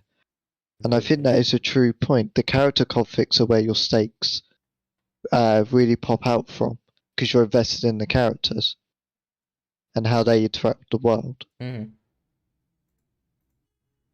Sonic 2's teaching me film literacy. Sonic 2 will make the Sonic 2 director would make a better video essay on Eternals than Filmento. Would if it wasn't for the human population of this planet has reached the required amount. It is time for the emergence to begin. Everyone on Earth will die. Everything dies except us. Right, so suddenly the real stakes are no longer about the survival of the space gods, but rather the whole planet. Which is kinda dumb, because in the context of this movie, we don't know anyone on the planet. What? Dean. Wait, are you kidding me? Wasn't there another? Oh yeah, the Ralph Tazim Chu video. Remember when he was saying we don't know these characters in the plane, so why would I be upset that they would die? It's the same thing. We don't know any humans, even though he did show Dane earlier as an example of a human. Or we have the fucking director who's Kingo's friend. Kingo's valet. We've met. I'm trying to think. Oh yeah, the children that Cersei was lecturing in the museum, but those children don't exist. I guess. I don't know. I don't know. It's bizarre. This is Earth with Earth. Zod broke. Are you broken? It's the MCU as well. We know loads of people Stop now. broken. Yeah. Well, it's like, yeah, exactly. It's the MCU. We're what 13 years into the MCU by this point. We know a few humans, on Earth, just a few. One's got cancer right now. Probably at least one. Yeah. Well, Jane. Poor Jane. Jane Foster. Yeah. Oh yeah. If they do the. Oh yeah. If they remain comic accurate at least. Yeah. And the rumors are true. Mm-hmm. Hopefully not, but. Like we know, but we never had time to learn to care about him because we already had to go meet the 20 other new characters. What do you need to know more about him? He's endearing. We know he likes Cersei no matter what, which, yeah, that's cool. He's funny. I don't know. Like, all you need to know is like, yeah, this character exists. You need to like have a fully fleshed out character to make like the stakes of saving the world good. Because then you can say like Guardians of the Galaxy is bad because we don't really have any fleshed out characters in Xandar. Like, oh no, that guy died and where the guy who called Star-Lord a dick, he died sacrificing himself to save Xandar. I'm not sad because I barely know this character. I've only seen him for like 30 seconds in the film. Like in the comics, she has cancer. Yeah, it's her existence. Can't have women in comics. In Endgame, we didn't care about saving the world. We cared about saving Peter Parker. What? We cared about... What? No, I cared about half the universe. Half the universe is gonna come back. That's what I cared about.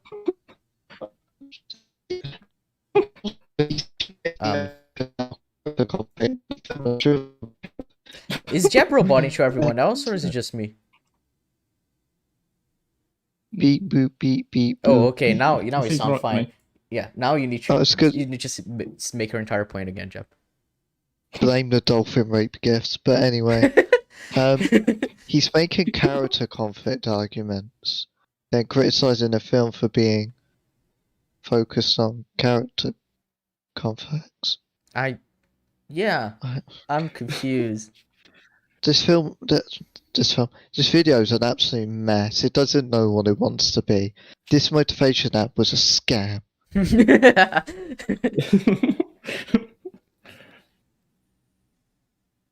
Oh yeah, Phastos' son and husband. That's a good point. But whatever, they don't exist. Saving his family. Like, you can't just say the entire planet is at stake and then expect us to care. That's literally what Fantastic did. What? No, that's not why Fantastic is bad, you... Yes, Fantastic Four is bad because the entire world was at stake, but we didn't know any characters in the world other than, we know there were 7 billion people in that planet. I have a basic level of empathy where if you tell me the entire world is about to end, I'm gonna be like, please don't, unless it's Don't Look Up, because that film is garbage. But I joke because I was actually like, man, I hate the way this film is ending. These like humans shouldn't die like this. Even in that film. That's the level we're at here. There has to be a way Tiamat can emerge without destroying the Earth. We're not gonna let everyone on Earth die. The matter from Earth is being converted to energy. We need to stop Victor. Oh no, see, in Guardians 2, did you know that in Guardians 2, when Ego's taking over every planet, we don't know any characters in all those planets in the entire universe. So why would we care that like billions or potentially trillions of people would die? Because we don't know. The interesting thing is it's only Star-Lord, and not that Ego is trying to take over the universe. Because the universe doesn't matter, only Star-Lord does. Which goes exactly against the entire point of the film about how regular people matter, how being normal is fine, you don't need to be special. But whatever. This is such a retarded fucking point. I'm mad. I'm so mad. Well, a new trailer for the Batman will premiere tonight. Oh, neat. Oh, let's go. Let's go. End of one life is the beginning of another. If this world must die, so that mine may live, so be it.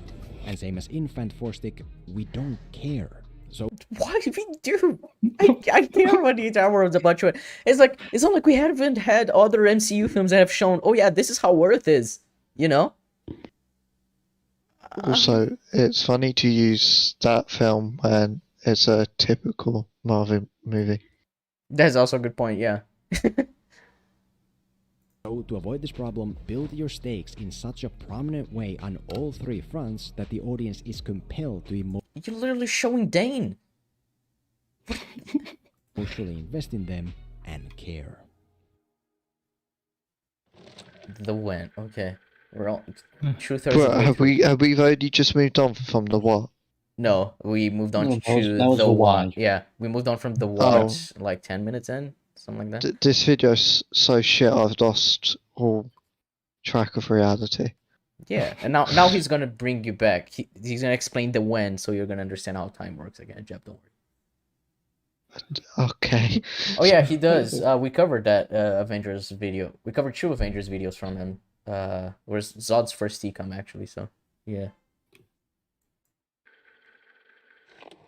The third problem here is the lack of urgency, which makes things slow and thus to many audiences quite boring. Okay. What this essentially means is that if you cut out the dialogue, yeah, the scene's gonna seem way less interesting. Well done.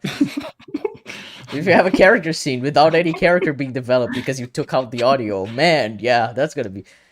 Though to be fair, I think Jeb would like it, but you know. Hey, I mean, to me, this video sums up the audience are retarded. They can't grasp basic character interactions. Yeah. But to be fair, we do know general audiences are retarded, but it's like, I don't understand how they're not gonna grasp like the most basic of like how filmmaking works. It seems like Filmento thinks the like general audiences are stupider than they actually are, and even then, I don't think they're that smart. So. That there's no time-sensitive intensity in anything we're doing, as you'll notice again from. Yeah, he can fly. Can he fly them there? I mean, he doesn't want to fly them there either. He literally wants them to waste as much time as possible. Also, I see it as a nice thing to bond with Cersei.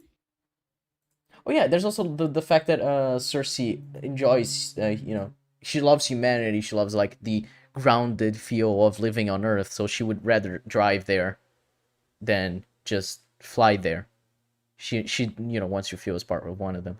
And then we also have this about Spry sleeping on Icarus's shoulder, which I never paid attention to before. But I'm like, oh yeah, she loves Icarus. Isn't that interesting? The beginning. When the movie sets up that we need to assemble the team and destroy the aliens, there's no deadline for when that needs to be completed. Firstly, because the aliens aren't really doing anything, since for some reason the filmmakers decided that they don't even attack humans anymore. For some reason, there's a point to that. Why are you fucking retarded? So they have that main one. The main one goes and kills Cersei and absorbs her powers. Then they go after they go after Eternals specifically for that, because it's basically like, we are Eternals take us out. By logic, if we take out Eternals, then we can prosper. So we're gonna take out Eternals because humans aren't really powerful enough, nor would they want to take humans out, to take the Deviants out by that point, because they don't even know who they are. So they need to take out the Eternals first, and then we have Crow, who's the main one. He is more advanced because he absorbed Ajax, and then especially after he absorbs Gilgamesh, right, he becomes like fully sentient. Yeah, and obviously, you know, he could get tired from flying, like Dominic was saying. It's coming after us instead of humans. And secondly, because in the flashbacks, the heroes took thousands and thousands of years to destroy the aliens the first time, so clearly it's not that urgent of an issue, which by... What? No, it would mean it is urgent. It would mean the exact opposite. If it took him so long, and there's still more aliens, especially when Like, it would just mean there's more ages because they just appeared again. That would mean they could appear potentially more. So they have to take them out as fast as possible so they don't, like, reproduce or whatever. Because they don't know exactly how these new deviants showed up. Fucking bizarre to me. In nature that leads to a lot of scenes where characters just sit around. Like, that's basically the majority of what you'll be watching here. We go meet another hero and then kinda just hang to contemplate stuff. That is Marvel's Eternals. I love the soundtrack, but please just copyright. Stop. I get the point. Yeah, we see. I get okay. the point. Right, fine.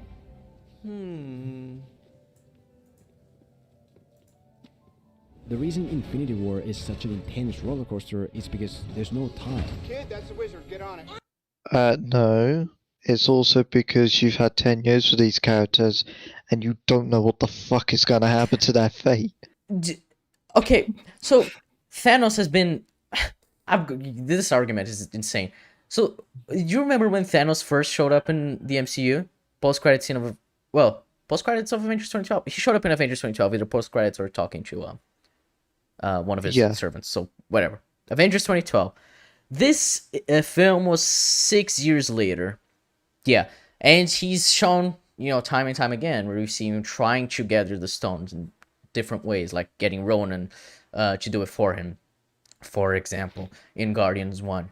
So, what is the urgency if it took him 6 years to from his first appearance to actually try to come to Earth to get the stones? He can just take as long as he wants, as long as he needs to get all the stones. Therefore, there's no ticking clock. Oh my God, is that's bad? Oh no. And it's also the fact that because of these years of development, for example, we know Tony's worst nightmare is this person. Mm-hmm. We need to establish the foundations for the Eternals. You can't use a film that relies on so much build-up. Take out the previous, and this film would falter heavily. Yeah. We're always rushing full speed to get the next thing done. Thanos is coming for the stones right now, and when he gets them, that's it. Yeah, I already said how this is bullshit because he took so... Firstly, because he took so long. Secondly, because I don't know if you remember the Wakanda attack. They waited until they actually started attacking, so he's not doing it at full speed. So that's already wrong. Especially because it isn't even Thanos who's doing it, and he only gets it after he gets the fucking Mind Stone with Strange. And there's the fact that, like I said, when he uses Reality Stone to trick Gamora and see if she can kill him, that scene serves no purpose for him to get the stones faster. So you're wrong. Again, most of the time, it's him justifying his goals. Mm-hmm.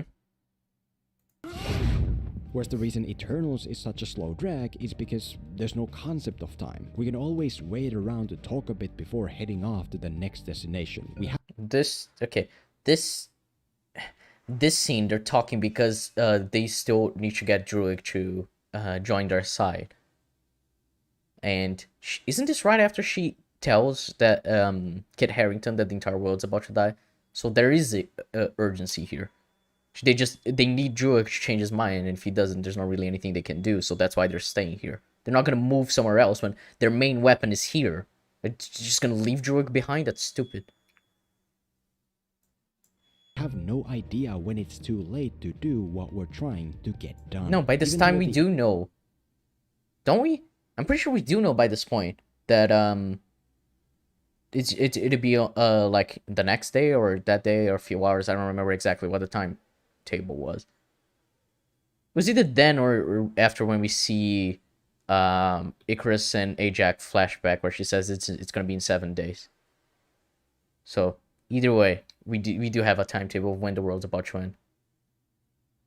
Which is why she calls fucking Kit Harington.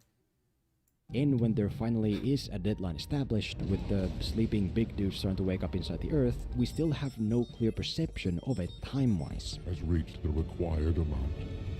Yeah, it's the Ajax and Icarus scene. It literally says in 7 days, and then the thing says like 7 days ago when that scene takes place. We do know when it's happening. It's time for the emergence to begin. Yeah, because it's in 7 days. What are you talking about? You know, if I see Thanos step out of a portal with all the stones except one, I know what it means. But when I see smoke coming out of a mountain, I don't. Like, when is too late? I'm not... When the they Earth say, has been destroyed, that is when it's too late. when I see the end game of Thanos in Infinity War, I know it's the end game. Yeah, it's like... Oh, when I see him with the stones and the gauntlet, just as he's about to snap, I don't know when he's going to snap. It's like, yeah, thank you. You're retarded. When I see him kill Loki, I don't know when he's going to get the stones, or if he does the snap. I'm not necessarily saying urgency is as vital as goals and stakes, but I am saying it's very vital and necessary for supercharging your goals and stakes. It's how you take what you have and crank it up. And the intensity here does rise when the big guy finally begins to visibly emerge. Whereas if you aren't constantly pushing your characters to their highest gear, if you're again and again allowing your heroes to stop to eat and wait in a plane when they could literally fly to their destination in minutes. They're flying to their destination in a minute. It's a plane. Icarus isn't faster than a fucking plane. When has he ever been shown to be faster than a plane? What? It's like only when he gets out of Earth, but that's because he's supercharged by the fucking Unimind. What? Oh, and even then, he needs to carry 4 people? 5 if you count the fucking valet. Sure, he can carry 5 people across the ocean rather than taking a plane. That makes a lot of sense. The whole journey. Don't like this place. Drake needs to think, and Cersei wants us to wait, so we wait. You want to build... Okay. People, whatever. Excitement by setting your movie on fire. Set one massive fire across the entire story by, for example, establishing a specific, clearly perceivable endpoint that the aliens are rushing to, after which they can no longer be stopped. Set small... Yes, once they kill all of the Eternals, they cannot be stopped. That is the endpoint. Therefore, they cannot let the Deviants kill more Eternals. Oh wait, the Deviants aren't what matter actually. What matters is the fucking emergence. So they're not going to focus on the Deviants. So that wasn't even the main plot. So why does it matter? I don't understand what your point is. Smaller fires for individual scenes and sequences by, for example, forcing the heroes to convince their friend to join up and get moving before their chance to do so closes. I mean, just watch Mission Impossible Fallout and maybe you'll figure something out. Okay, hold on. I need to repeat this point. I'm confused. That the aliens are rushing to, after which they can no longer be stopped. Set smaller fires for individual scenes and sequences by, for example, forcing the heroes to convince their friend to join up and get moving before their chance to do so closes. Yeah, that they do that. That's exactly what happens in the scene. Like, Kingo, we need your help, and you need to come with us because Ajax died, and we need to see if Gilgamesh and Thene are okay. And then he gets convinced by the valet, and then they go. And that's what happens. I mean, Mission Impossible Fallout, and maybe you'll... Okay, copyright cover. Yeah, I like Fallout. Thank you. At the end of the day, of course it all comes down... Alright, so the point here is that she needed to kill that guy before he died, before Simon Pegg died from hanging. And that's what he wants, the urgency of one character having to help another against a ticking clock. So, but there is a ticking clock, which, as we'll later learn, is the fucking emergence. But also, they... Like, I don't understand. They're going as fast as they can, considering their circumstances. I'm just like... You understand there's multiple ways to do drama. Yeah, it's like you don't need to just do this way. Just see, it should be considered like a failure or whatever. If you're making a small indie character piece for super smart and sophisticated viewers like Filmento, then you might have some freedom. But when you're making a blockbuster designed to bring in the masses like Timmy 10-year-old, almost like that isn't what this film is. What? No way. You're held to a much stricter standard in terms of the plot cornerstones. Because as dumb as Timmy might be, he's got an endless amount of alternative excitement right there on his phone. Okay, you can And cut. if you can't keep him hooked by making it crystal clear what we're doing, why we're doing it, and when it has to be done, Those are all clear. Yeah. There is an interesting conversation to be had about why Eternals doesn't appeal to general audiences, but this isn't it. It really isn't. you're gonna fail at your only job and lose him, which is how you successfully become a terrible Marvel movie. Okay. As one last thing, for anyone here who's on Letterboxd, can you please go like my review of Dead Man's Chest? I think we need around 1,000 likes to make it the most liked on the site, and that way have it show up at the top when you click on the movie. Okay. No, I've had enough. Fuck That's off. I very don't care. cringe. Please go No more. away. Is he gonna say something No else? more. That film isn't real, so we can't review it. It's an ad read, so who cares? Well, that was a video we watched. That was really good. Wow. I learned a lot. That was an absolute waste of time. Filmento is a special kind of human. I don't know. Shang-Chi and how to steal success. I wasn't even planning on covering this video, but you guys want to because I think this would be funny. What video is this? Shang-Chi and how to steal success. Film perfection. How long? 17 minutes. Yeah, 18 minutes, yeah. Oh, is this gonna make sense? I don't know. It won't. Let's go for it. Let's go for it. Let's see how it goes. Yeah, I'm ready. Hold on. One sec. Oh no. Alrighty. Let us get started with this video. I'm excited. Praise Shang-Chi for basic setup. That film fails at setup so badly. Oh shit, yeah, I forgot to take off the cover. One sec. Alright. Now let us get started. Hey, he goes through a lot of job of, tracking and masking shit when he does these, so, well done.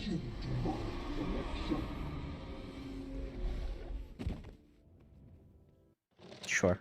That was... I don't understand what the point of that was, but okay. Shang-Chi is a new MCU origin story about Sean, who leaves behind his mundane life. Why are you calling him Sean? His name's Shang-Chi. That's a fake name. Okay, that's good Sean! stuff.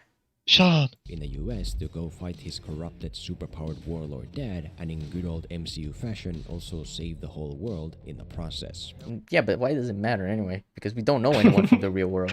Like, I don't know any of these Asians, and now I'm a minority. Why not? In a movie that feels like one Marvel executive's apology for Iron Man 3, it was way worse than Iron Man 3. But sure. I don't see the apology at all. Yeah, they just kind of went with it. With the fucking Travis Slattery shit. Yeah, and they kind of just went, the Mandarin's not a thing, fuck off. Yeah, like he's not the Mandarin. Which kind of negates the point of him saying that they're dragging his name through the mud by calling him Mandarin when his name isn't Mandarin. He's never gone by Mandarin, but whatever. This film is genius. I wasn't playing a character at all, but a rather unflattering portrait of your father. and another executive's effort to make an adaptation of Shadow of the Colossus because nobody else will. What? I'll do it myself. I haven't played Shadow of the Colossus, but do you understand what this... I understand why it's a huge reach. So, like any point he's ever made in any video, then? Yeah, it's like taking a generic thing and attributing it to this random reference as if it's a unique thing. Sure.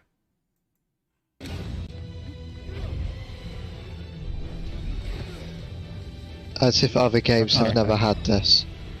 I'm just gonna... Remember God of War? I remember God of War. For a lot of audiences seemed to work pretty well, since not only did it make more money in the US than any other movie this year, but I'm pretty sure it also carries the highest combined Rotten Tomatoes rating out of the entire MCU. And Which is having finally baffling, figured out but a way to alright. see the film for myself, because for some reason it's not yet available on the Krakosian Disney Plus, I can totally understand why so many people were such big fans of it, since it does offer a lot of positive things on all key fronts of... Oh my god, not the free-tier system again. No, but the funny thing is, like, see, Eternals fails at urgency, goals, and what was the other one? Stakes, yeah. And this is like, no, but Shang-Chi is great in both, in not only in action, but story and character too. Because, yeah, this film is fantastic about that. When you have that retarded actress screaming at the top of her lungs every 5 seconds, I lose all interest. You mean Awkwafina? Yeah, fuck her, please go away. Yeah. I hate her. Blockbuster filmmaking. It features a big bunch of powerful action sequences that... I'm sure that's the best action sequence in the film, so... Filmento, I thought you liked art house not films, this and now you're praising generic.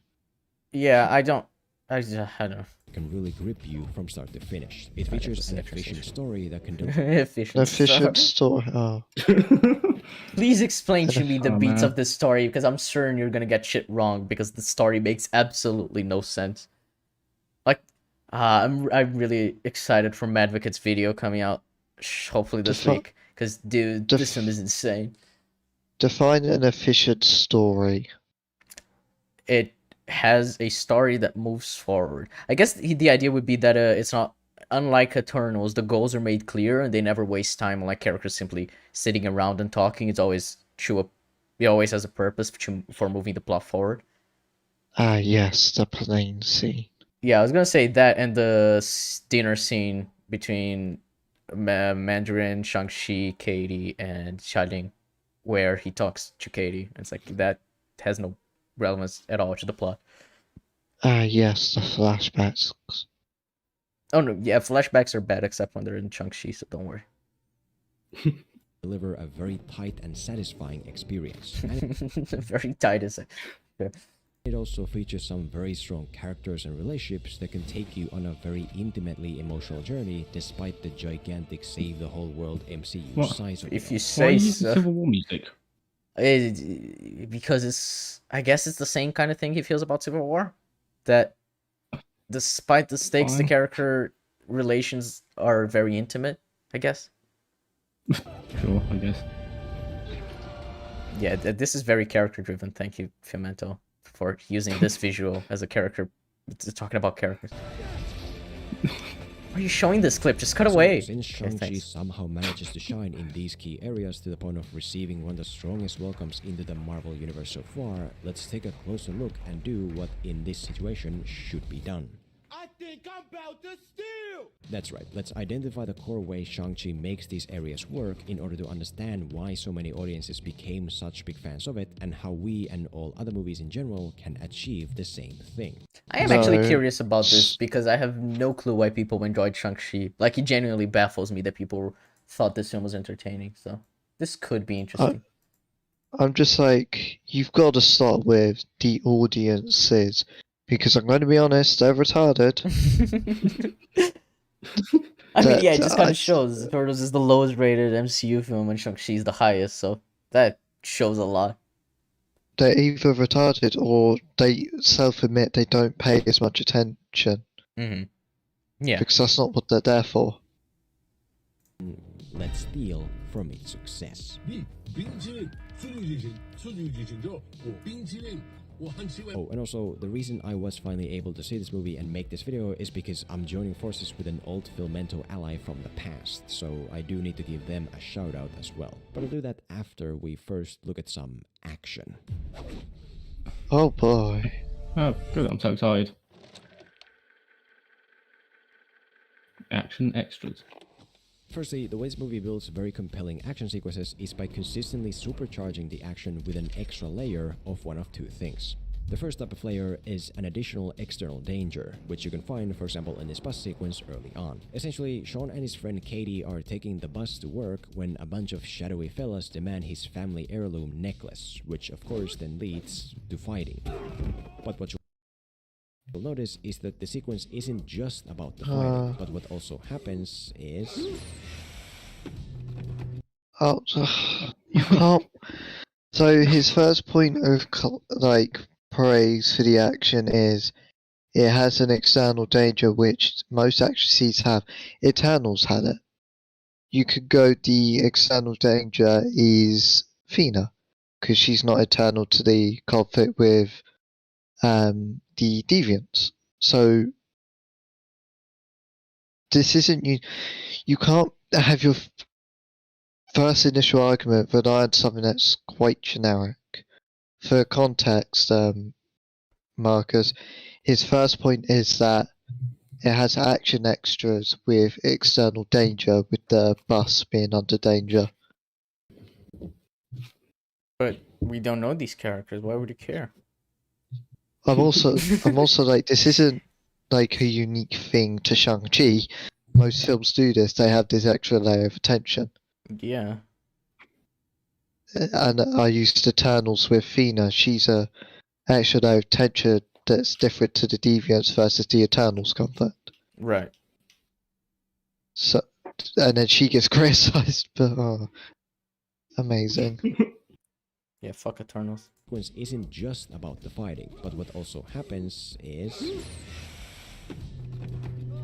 Yeah, I like how that guy didn't notice it at all until the brakes were cut. It's like, oh, thanks. It's not like you have a fucking mirror looking back on a fucking bus. But whatever.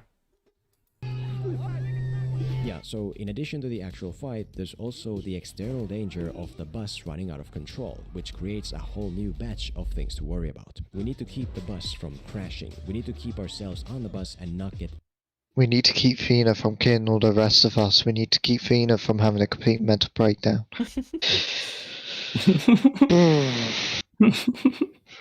You have a double standard right now, Filmento. In by the pavement. We need to ensure that people in the bus stay safe. But why? We don't know them. Why would we care about saving these characters? I don't understand. Yeah, fuck them. And it's that additional danger that adds an increased level of awesomeness.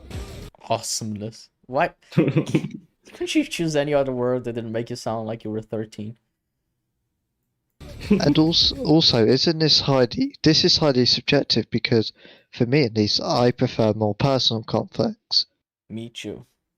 Because external conflicts are more generic, or there's less context applied to them. You kind of go on a basic morality principle, hero versus villain. It's basically like if you watch the season 2 finale of Legion and you have the behind blue eyes scene, are you gonna tell me that that scene is less awesome than any fight scene in Shang-Chi? No, but that scene doesn't have them fighting in a fucking bus trying to save everyone. The stakes are literally who has the most power, basically. Because if Farouk wins, he's just gonna keep living his life as he stated earlier, and if David wins, then well, potentially the world could end, but we don't know that yet because we don't know how going forward how that could work because of the differences in this timeline from what Future State has done. So yeah.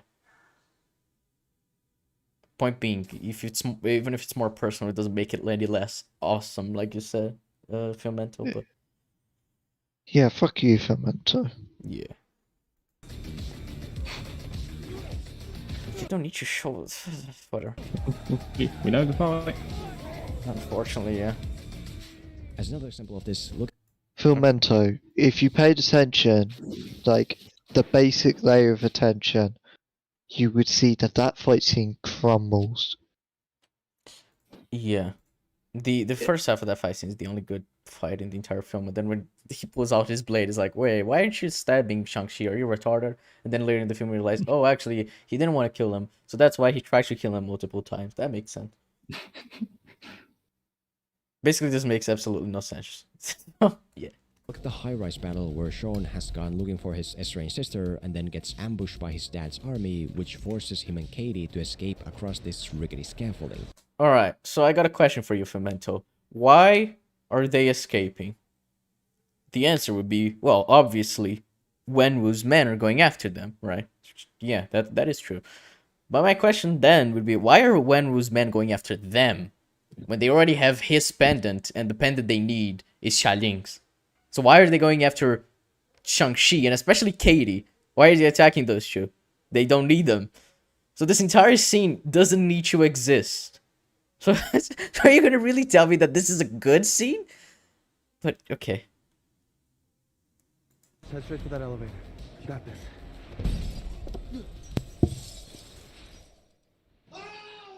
Again, it's not just people fighting. We also have to worry about not falling to our demise. I have a question. I haven't seen the film since cinemas.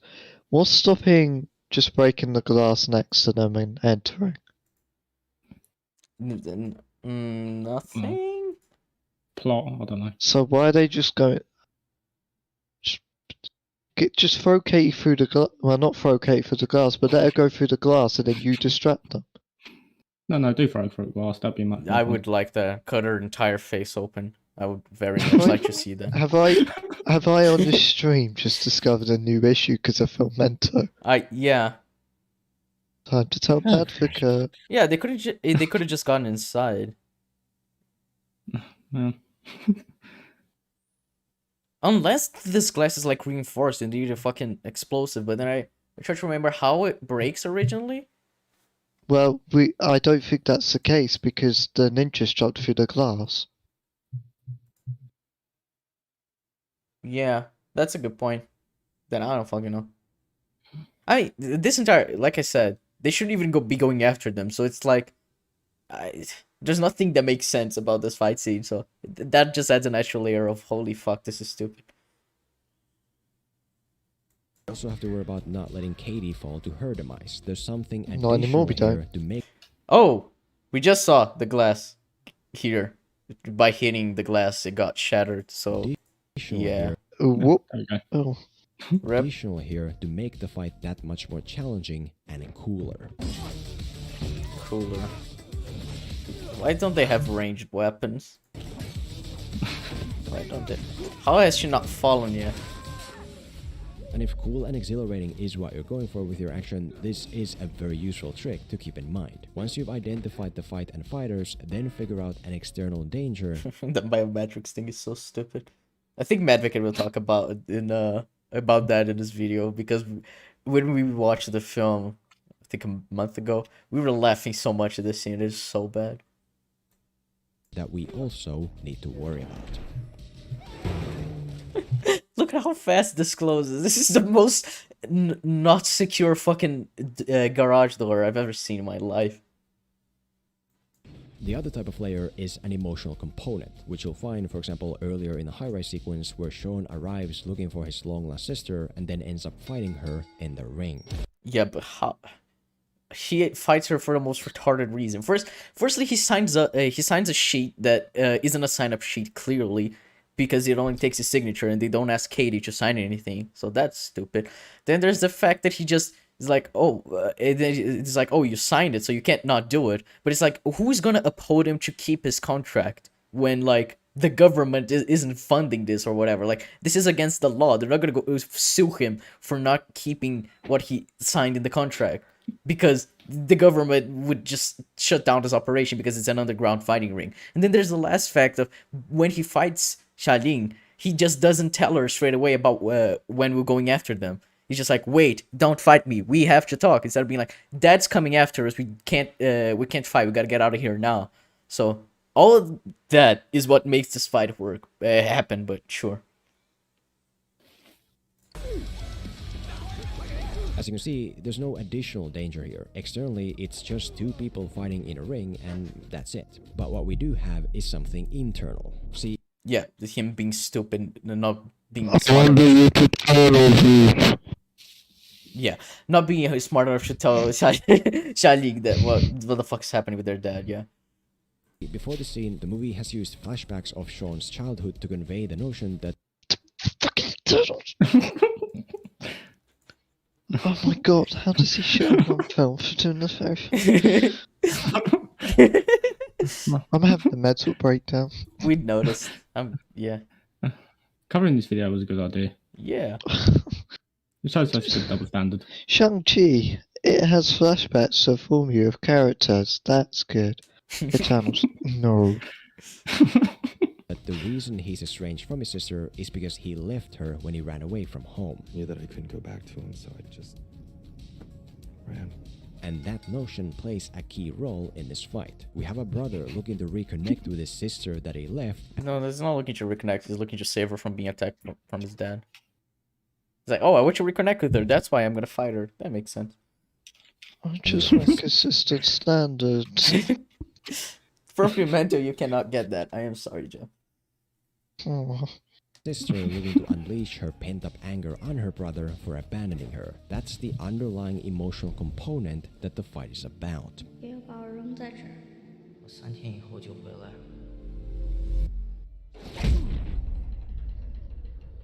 He shouldn't have been knocked out by There's this. another example of this. Whatever. Look at the final fight between Sean and his dad. Again, nothing externally additional here. We're The not fight being is so attacked bad. by the CGI monstrosities. We're not Why being- aren't they being attacked by the CGI monstrosities, by the way? Yeah, and there is an external threat. The thing's bashing through the door, and Yeah, he's fighting his dad because he doesn't want his dad to free the Dweller in Darkness. So there is another threat. It isn't that personal. The physics. It's just two people fighting in an empty space. But what is here is the internal emotional component that the fight's about. We have Okay, what is this fight about? Because he's like, oh, I'm gonna kill you, Dad, because you're trying to end the world. You're gonna end the world, and you don't even know. Then he's like, I'm not actually gonna kill you. And it's like, oh, it doesn't matter anyway because the Dweller in Darkness got free, so not killing you was stupid. Oh, you're gonna sacrifice himself for some reason. Okay, well now I have the ring, so let's kill the Dweller in Darkness. There is no emotional component because nothing makes sense here. I don't understand this fucking simping for Shang-Chi. For the same exact reasons as Eternals, but Eternals get shat on. Yeah, we're talking about how the fucking how Eternals has like interpersonal conflict, and that's what makes it like so interesting. So yeah, There's no urgency here, you know. There's no urgency. It's just two characters fighting over different views. There's no urgency. I don't know when that Dweller is going to escape. actually, that's a good point. We don't know when, because the idea is because we don't know exactly how many souls the soul demon need to get for the Dweller in Darkness should be strong enough to blast through the door. So we don't know exactly when it's gonna happen. We just know it's gonna happen eventually. That is good. That's a fantastic point, Jeff. And we don't know the goals because I don't know what Shang-Chi's going to do with his father. Yeah, because he says he's gonna kill him, but then he doesn't. So yeah. Ah, that's hilarious. Corrupted by the loss of his wife, which he's looking to undo at any cost. Which also doesn't make any sense because he saw her body. He buried her. Can't he just fucking exhume her body and be like, oh yeah, no, that's her. I'm hearing voices. Not only that, all that paired with the fact that fucking what's her face? Yingli. Yeah, Yingli never told Wenwu about the Dweller in Darkness, which is the entire reason why her village was created. She never told him, oh, there's a chance that the Dweller in Darkness is gonna try to trick you to help you free him. So yeah, this film is really bad. I don't understand how you could like defend this but not Eternals. It's insane to me. Oh, way boy. We have a son fighting for the memory of his mother in a last attempt to make his father see reason. He's not back. Right. So when they're fighting Icarus, just as Arishem is rising, they're fighting him to turning him to their side so that he sees reason by the fact that they can't let billions of people die. It's the same thing. Stop praising this shit for doing the same thing as Eternals, but worse. He doesn't even want him to see reason. He said he was gonna kill him. What the fuck are you talking about? We have a fight so emotionally specific and powerful that any large external challenges requiring the character's full attention might just be an unnecessary distraction. So that's the same thing with their fighting Icarus. Ah! She's calling to me. Wish that were true. And so, when building your action sequence, use the extra layer that helps what you want to do. If you want to make a cool, awesome fight scene, then choose an additional external danger to worry about, whether it's high speed or high altitude. That's not how that works. That's not a rule. Yeah, you don't need a specific. Like I even cited earlier, like David and Farouk fighting. There's not really a specific external conflict happening. It's just characters battling for which one gets to continue being powerful. Or if you want to make a more emotional fight, then choose an internal emotional component that the fight is about. What is this fight about, though? This fight has no reason to happen. And not only that, but he could have killed her so many times during this fight. It is actually insane. Whether it's two strangers falling in love, or whether it's a son falling in love, connecting with his dead mother by learning to fight the way she fought. But very quickly before we move on, I do owe a shout out to the old Filmento ally from the past that made this video possible. See, as great as streaming services are, the problem is that they usually divide their content. It's probably gonna be a VPN. It's a VPN ad. Yeah, it's a VPN ad. Oh, Surfshark. Surfshark's terrible. Don't use Surfshark. Yeah, I don't use Surfshark. The one I use is ExpressVPN. That one's good. Same. Yeah, better than Nord, because Nord has constant fucking information leaks. Take it from me, who's cybersecurity. Go for ExpressVPN if you go for the big companies or the known ones. Yeah. Help out the channel as well. Thanks. Connect the story. All right. Secondly, the way this movie builds a very efficient and satisfying story is by consistently making individual events and instances serve a bigger purpose. That's setup and payoff. It's bad setup and payoff because he could have taken both of them out in that specific instance.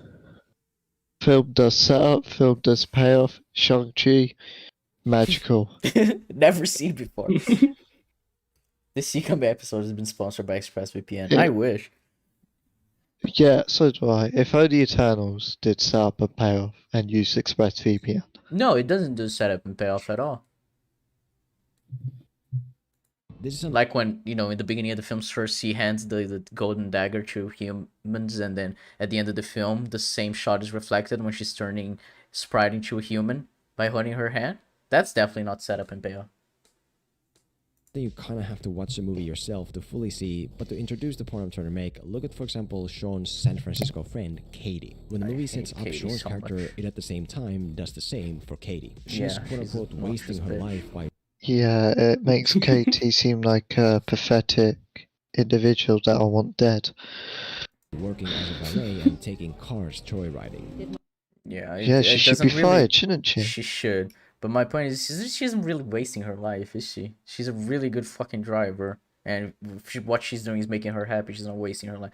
I've talked to Madvocate about this. The entire, like, wasting her life plot line with Katie makes no sense. Especially when she's like, oh yeah, whenever I get good at something, I just drop it. Even though she's an extremely skilled driver and has been driving for like 10 years as established in the film. So that's just not true. So I don't know. My daughter applied to any new jobs this week? She refuses the idea of finding her purpose in life to unlock her full potential. You've always been the most talented people I know. I just don't get why you're scared to actually use it for something serious. She lives with her Chinese family, with her grandpa having passed away. We just know why Gong would have wanted you to move on and enjoy your life. All of this stuff is essential for building up Katie's character to make us care about her, as you'll find in any movie, but what you'll find here is that everything I just said also comes into play. I don't care about Katie. I don't give a shit. Aquafina is the best jab. How dare you? Just every scene she's on. Yeah. Compared to, I don't know, what would be a good example? Let's use Gamora, someone who's lost in life and doesn't know where they want to be. Let's use Gamora.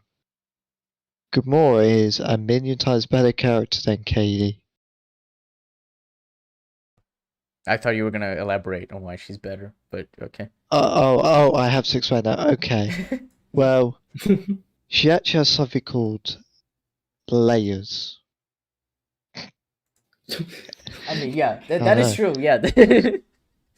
And, like, you could tell that she's still driven by some of the trauma, and this causes interesting conflicts, especially with Quill. Mm-hmm. Like, her struggle to trust the team, her volatility. They showed her how form she like could personal connections because of how Thanos kind of fucked her over by being an abusive father. So. And then when she actually does learn through Quill and the others, mainly Quill, she tries to do it for her sister. Yeah. And she reconciles with her sister, and she has this big arc of basically humanizing herself to the point where she's willing to trust in Quill with basically her fate. Mm-hmm. I don't know, there's just so much, and I get Katie's only had one film, but in Guardians of the Galaxy, Gamora's infinitely more interested than Katie, because it's actually more explored and there's different dynamics. Katie's usually there just for humor's sake, or she's there just for the sake of being there. There's a plot device to take out the fucking huge dragon when she learns how to fire an arrow in a day, and she ends up hitting the huge monster that was gonna kill the entire world. Somehow was like fucking midair with the wings covering its neck, but whatever. Exactly. I can't answer to you why Katie refuses to reach her full potential, why she avoids responsibilities, because they never do the work to explain where that comes from. Yeah, she just does it. And it's like, what even is like reaching your full potential? Maybe she just likes being a valet driver. She doesn't need to find her new job. Like, they've been doing this for a while, because otherwise they wouldn't, like, especially be working together, and she doesn't want to look for a new job. It seems kind of like, oh, you want to be a valet? That's bad. They need to develop more what they would mean by, like, her fulfilling her potential, but they don't. Later in bigger and smaller ways. When we get to the bus sequence where Katie takes the wheel to keep them from crashing, we realize that, oh, the job scene wasn't just character setup, but also serves a purpose in plot obstacles. Driving a bus and a car is extremely different. You shouldn't be able to drive a bus like this, especially a bus that has been, like, pretty much cut in half. I can verify this, and I know how to verify this. My dad works at a bus company. There you go.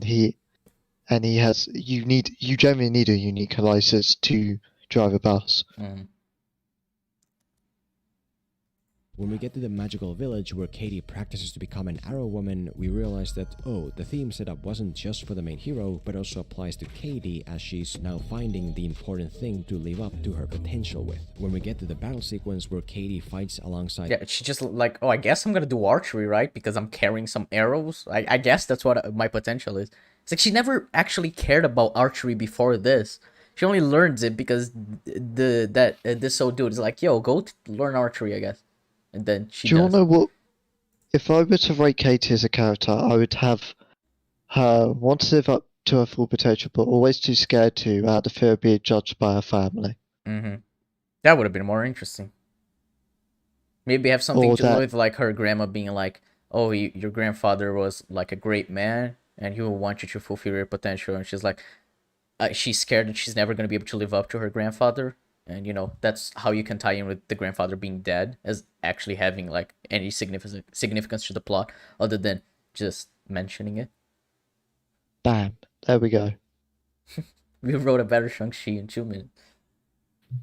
Like this old Chinese man, it's like, oh, the dead grandpa wasn't just for the heck of it, but it also comes into play here as Katie bonds with someone who is sort of a proxy over grandpa. What?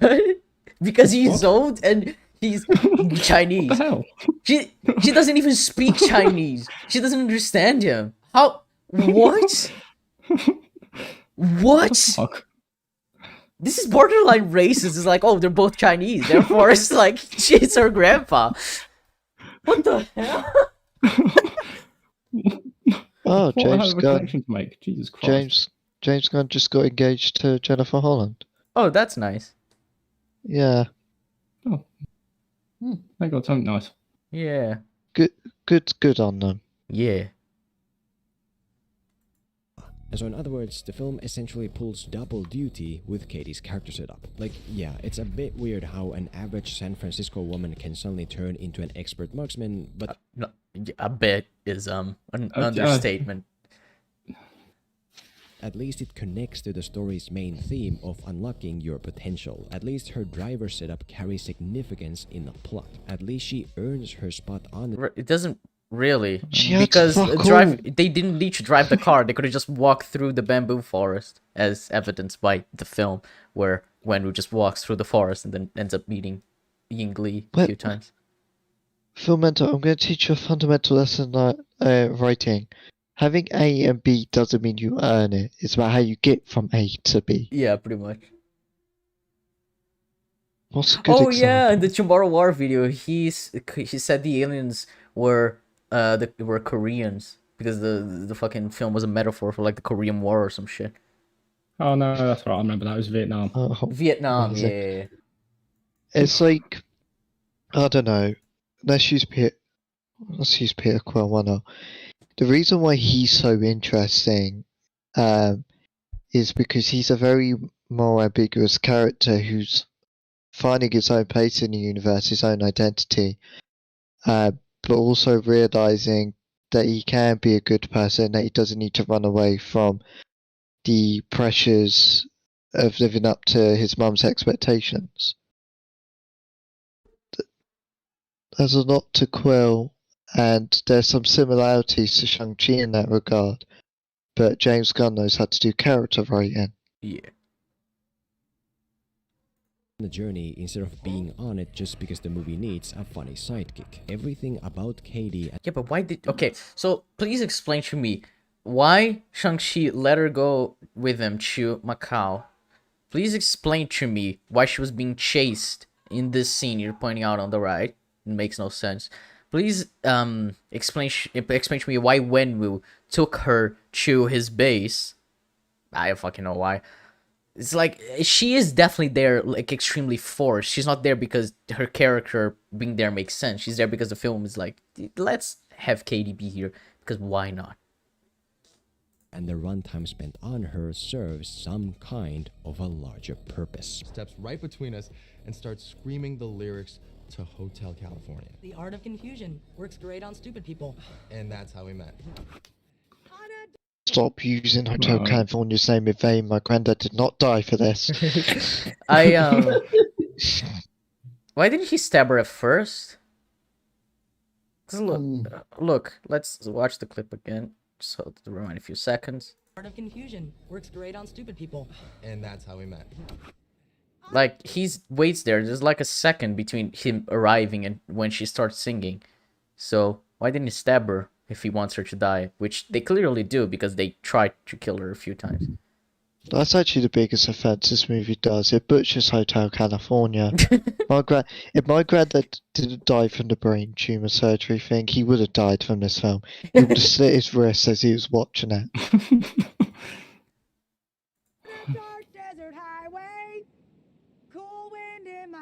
Sister afterwards. Yeah, I don't understand why he doesn't just stab her. Like, I get it, confusion, whatever.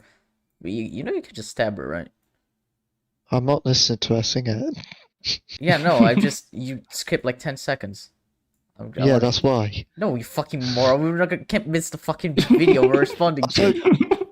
I can if she's singing. Just mute it for like 3 seconds, but I press play. Fucking. I'm deaf, it doesn't work. That's a good point. To explain this further with another kind of example, look at the way this movie uses flashbacks, which not only tell a story of what happened, but also carry an effect on what's happening right now. That's... What the fuck is a term? How can you say that? But not for Eternal... Oh my... Jesus Christ. Okay. Oh man. The flashback of Sean's cruel childhood explains how he ended up in the US, but it also strengthens our reason to go look for his sister afterwards because we've seen who we're looking for. Eternals is a film where it shows sometimes in flashbacks characters we haven't met yet, like Ajax, and then when they go after Ajax because they're like, oh, we need to look for Ajax, and it's like, oh my god, she's dead. And it is impactful because we already know who she was because we have had scenes developing her before that. But whatever, I don't care. You're fucking stupid, Filmento. Jesus Christ. The flashback's training explains his abilities, but it also builds noteworthy value for his trainer, who we then have to fight in the high-rise. In Eternals, the flashbacks they not only explain why the characters, for example, some give up on humanity, some try to help humans, some just try to live normal lives, but they also inform their decisions by the end of the film, such as when they fight Icarus. So yeah.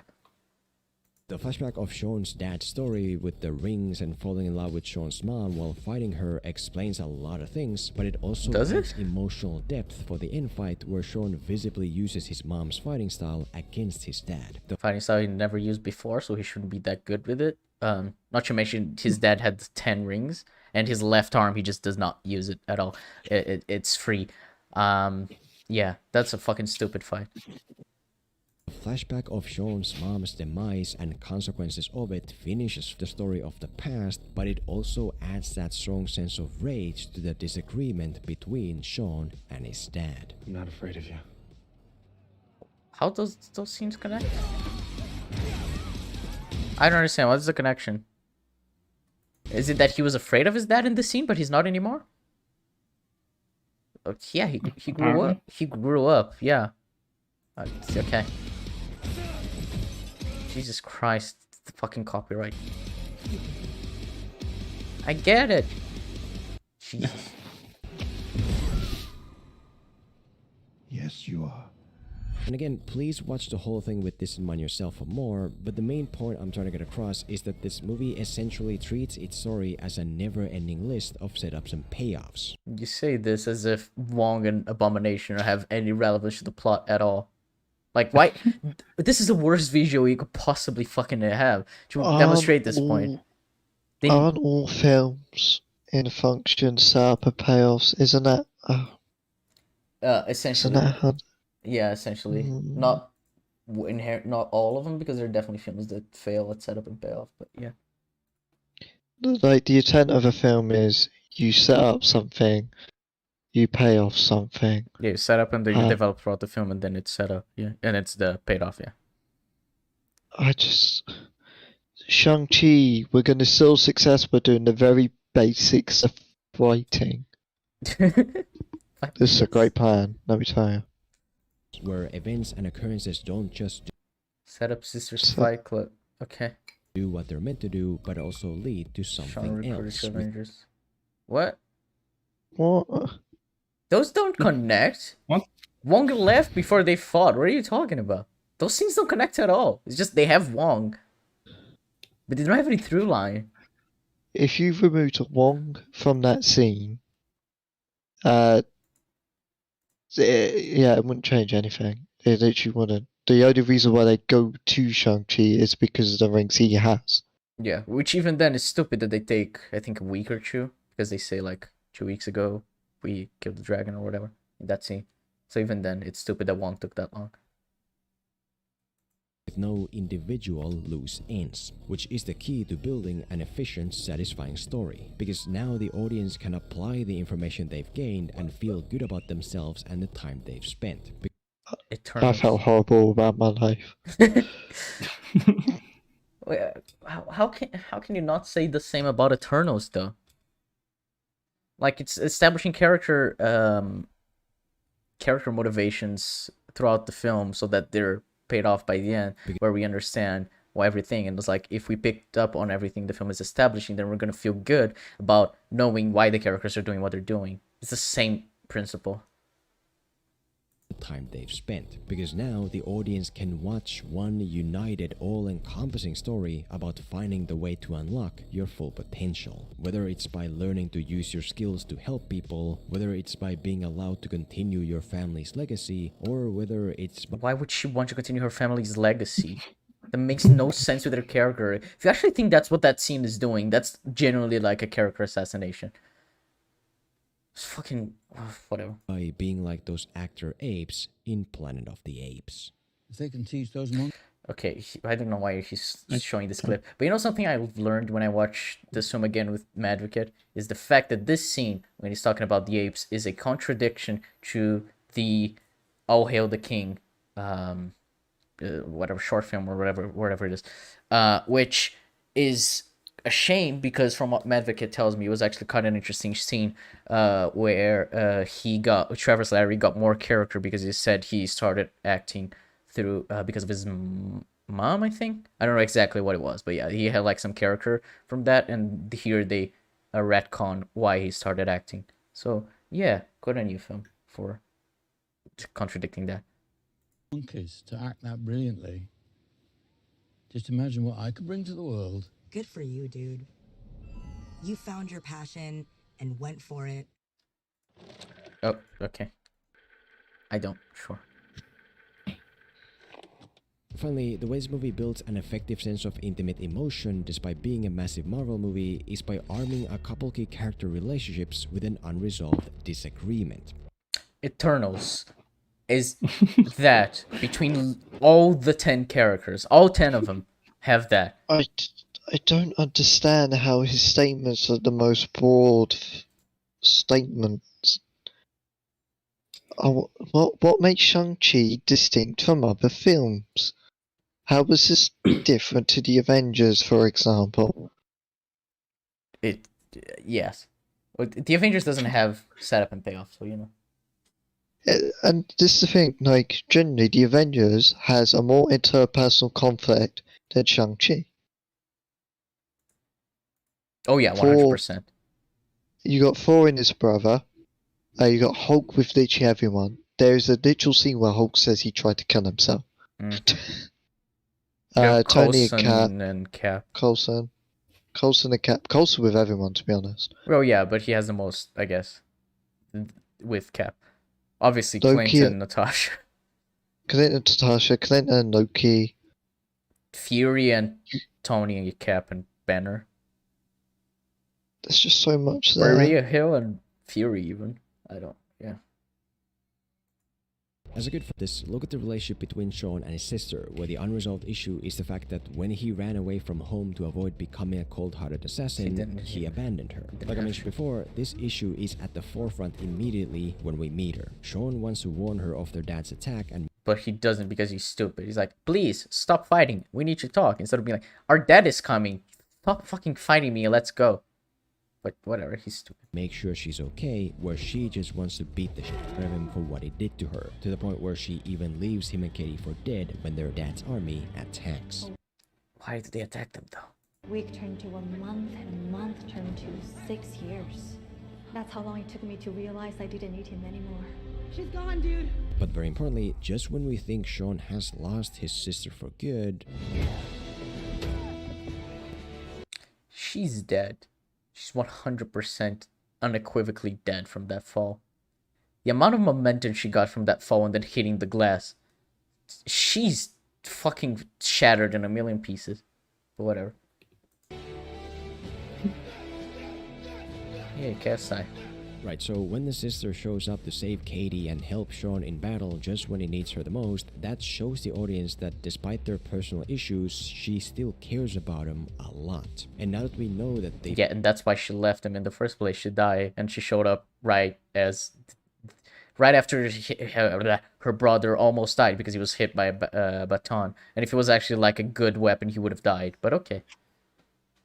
Cares a lot about him. They both care about each other, we want them to make up like siblings are meant to. But it's that unresolved conflict between them that still just sadly prevents them from fully doing so, which is where the emotion comes from. He's gonna destroy everything that's left of our family.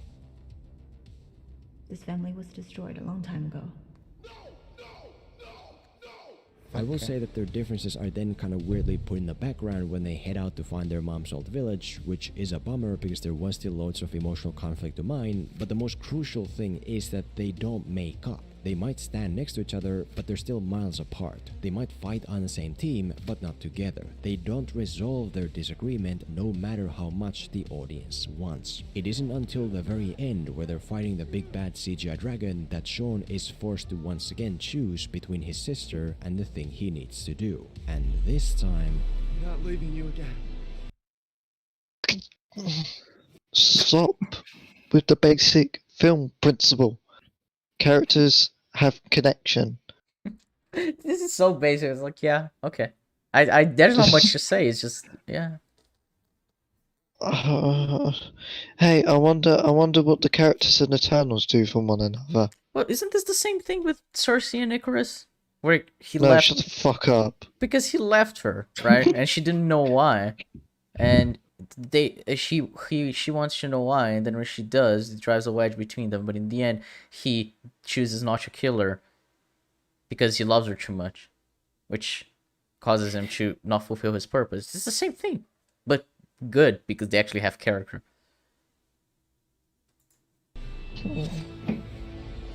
Yeah, so now that Sean makes the right choice of sticking by his sister no matter what, that Sure, it was the right choice, but he could have saved her much easier. Whatever, that seems stupid. allows their broken relationship. Man, this CGI looks so bad. Like, look at this green screen.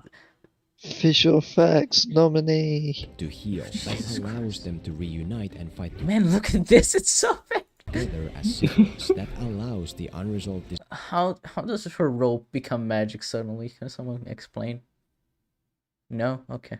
disagreement between them to finally be solved in a way that makes the audience feel oh so good. I feel like I want to set my wrists. By this point, when I was in theaters, I genuinely almost fell asleep. But when I was rewatching it for my video, I could not make out what was happening. Of course, you know, theater recording, so I'm not going to blame fully on the film. But yeah, color grading doesn't help. I felt bad for Kara because I walked out and I was like, I don't like this. It's getting worse the more thoughts I put into it. Yeah, this is definitely the kind of film where, like, the more you think about it, the worse it gets.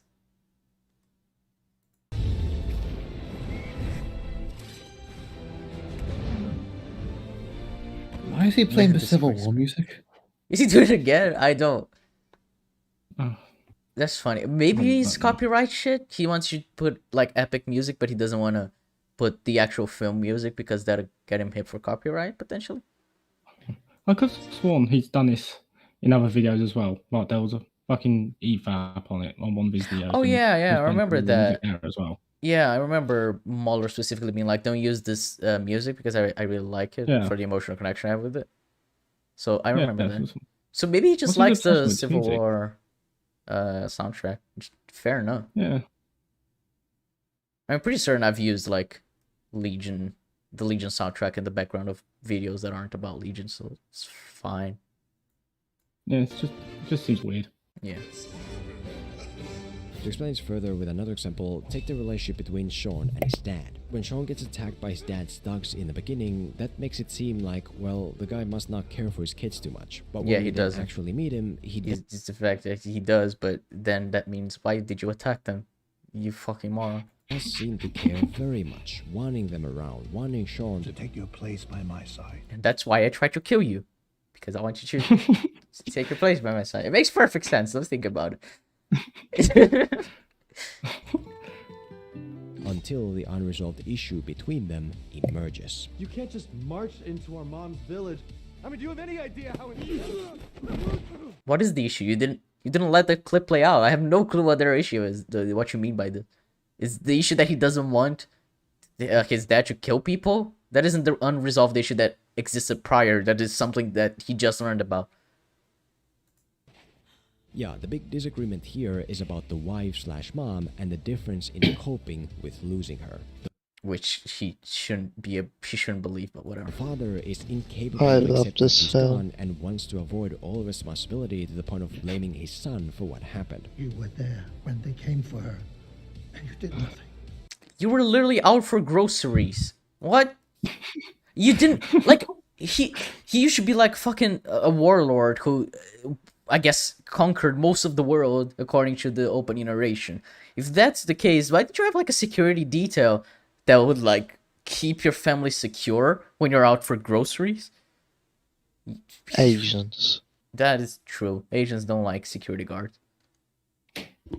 Stood at a window and watched her die. Whereas the son wants to protect his mom's memory and blames his father for turning his back on their family after she was gone. We needed you, but you chose those damn rings over us. Again, we know that these two care about each other and want to be together, but it's that unresolved conflict between them that keeps them apart. As in, the reason their fight can be very heartbreaking to watch is because we don't want them to fight. We want them to fix things like a family should. Yeah, I want Wenwu to die. He's too stupid to live, honestly. I don't know. It's like I get this what he's saying here, but it's like making the we want this, we want this. Like I really don't. I really did not care for this conflict at all. None of it made sense. You know, I think when we lived on long enough. Yeah. 2,000 years does seem like enough for one being. Yeah. Yeah, I think that'll do. How did Shang-Chi survive that? And it's not until the very end where they finally do. Yeah, and why? Why does this happen? They just do. I need... Oh my god. Oh no, he died because he decided to die and I'll fight back. Okay. See, if I was sad at this, I would have him land on the floor and it'd be a Minecraft oof. I think that solves the sadness. But Jeb, you said that putting Minecraft music in the background of the Eternals video was bad, so you're definitely has double standards. Well, that's a good argument actually, so never mind. Yeah, exactly. And to highlight the difference, look at the relationship between Sean and Katie, where you'll find there is no big unresolved issue at all, not even that they actually love. Actually, there is. See, the issue is, she's a female. This is gonna be racist. Oh, it wasn't racist, okay. No, because they're both Asian, that wouldn't make sense. But she's a female, and therefore, she needs to be kept on a leash. Sure. Let us move on. Love each other but are afraid to take the first step. No, they're just really good friends, and that's it. Which is totally fine, but as you'll notice, very different from the emotional connections. And so, in order to build true intimate emotion for your movie regardless of its size, identify a couple key relationships and arm them with an unresolved disagreement to mine emotional conflict from throughout the runtime. Such as Hey, Eternals? basic writing. Character conflict. You're welcome. If you want the story to feel personal, you have characters and have them have differing positions. You're gonna be like, oh no, this character has a different position from the other. I just want them to have the same position. Man. Imagine when he watches Agents of S.H.I.E.L.D. He's like, wait, what the fuck? This character writing is more than just this? More than just having characters disagree? No. It works here, it works in Civil War and... It does not work in Civil War. Warrior, so it is definitely worth stealing, which pretty much is the main big point for today. Look at these key areas of Shang-Chi we've talked about and steal from them, because they seem to have done pretty well here. So this isn't about writing well, it's just about making money at the box office. I don't like this kind of advice. Like, if you don't make money, you're just the basic setup and payoff. Thanks for watching. This is an 18-minute video, dude. Fucking hell. This is a bad Marvel movie for doing all the things that Shang-Chi does, but not in a way that pleases the general audiences. So go away. But Shang-Chi, you stay. Well, that was a video. Fucking. I can't believe we just decided to cover that on a whim. That was perfect for comparing to the Eternals video. Yeah. We have spent 38 minutes on these sophisticated points, and I'm sure he's a nice person, but his brain doesn't function in these videos. Well, so here's the thing. We never finished covering... Nigga. Sure. YMS's Eternals video. So, we can do that because that video isn't that long, and we're still, like, not even 3 hours in to the stream. So, what do you think? Sure.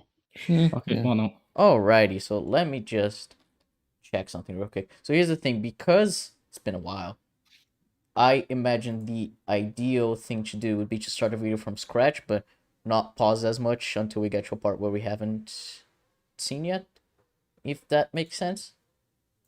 So we basically do a Hassan reaction. I'm gonna get food quickly. Sure. I just want to find out. Let me look at the other stream. I'm just finding out when we stopped. Thanks, Jeb. I hope that aids your endeavor. Sure it does. Where she's Alright, so it's a scene where Arishem isn't a baby. Why you so low? Okay, because I want to anger your existence. Or he's still live. Wait, wouldn't I be live? No freedom from bad takes. I know, right? This, for some reason, this is the frame that we stopped the video on. So yeah. All right. So YMS Eternals, and then we can. This video's gonna be fun, isn't it? I'm excited. Alrighty. Let us begin. So I just saw Eternals, and it was very stupid. The critical reviews for this one were particularly low, so I was intrigued and decided I would watch it. There were lots of characters in this movie. It was like they brought the Avengers together, except this time they didn't have other movies exploring their characters beforehand, and despite the 2.5-hour runtime, they didn't really develop the characters much in this film either. During the end fight scene, I was still having moments of like, oh, which one of you can fly again? What are your powers? I don't remember. Wow, it was you're much fucking less of a stupid. personal journey than other Marvel films. It felt a lot more detached. Oh, I want to pause just so we don't do a Hassan. Sure. Then he's fucking stupid if it's his problem if he doesn't actually remember which character can fly. It's not on the film. Like, if he's not attached to these characters, sure, but the film isn't failing for you not being able to remember who can fly. Considering it's one character, the only character who can fly is Icarus out of all 10 Eternals. The one that everyone compares to Superman, so it shouldn't be hard to remember which one it is, but whatever. And unimportant. Instead of properly developing characters, they spent most of the movie babbling on about how the Eternals had been on Earth for a long time, but they didn't stop 9/11 because they're not allowed. Like, seriously, there was so much of the film dedicated to this. Honestly, stupid. I'm glad they didn't stop 9/11. I think that was needed. It was a reality check on the America. I'm kidding. I'm kidding.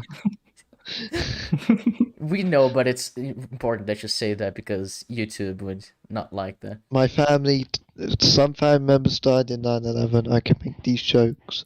So it's okay. Sure, but the thing with this, like, yeah, the basis for their character conflicts is the fact that they wanted to interfere, but they couldn't, or at least for a lot of them.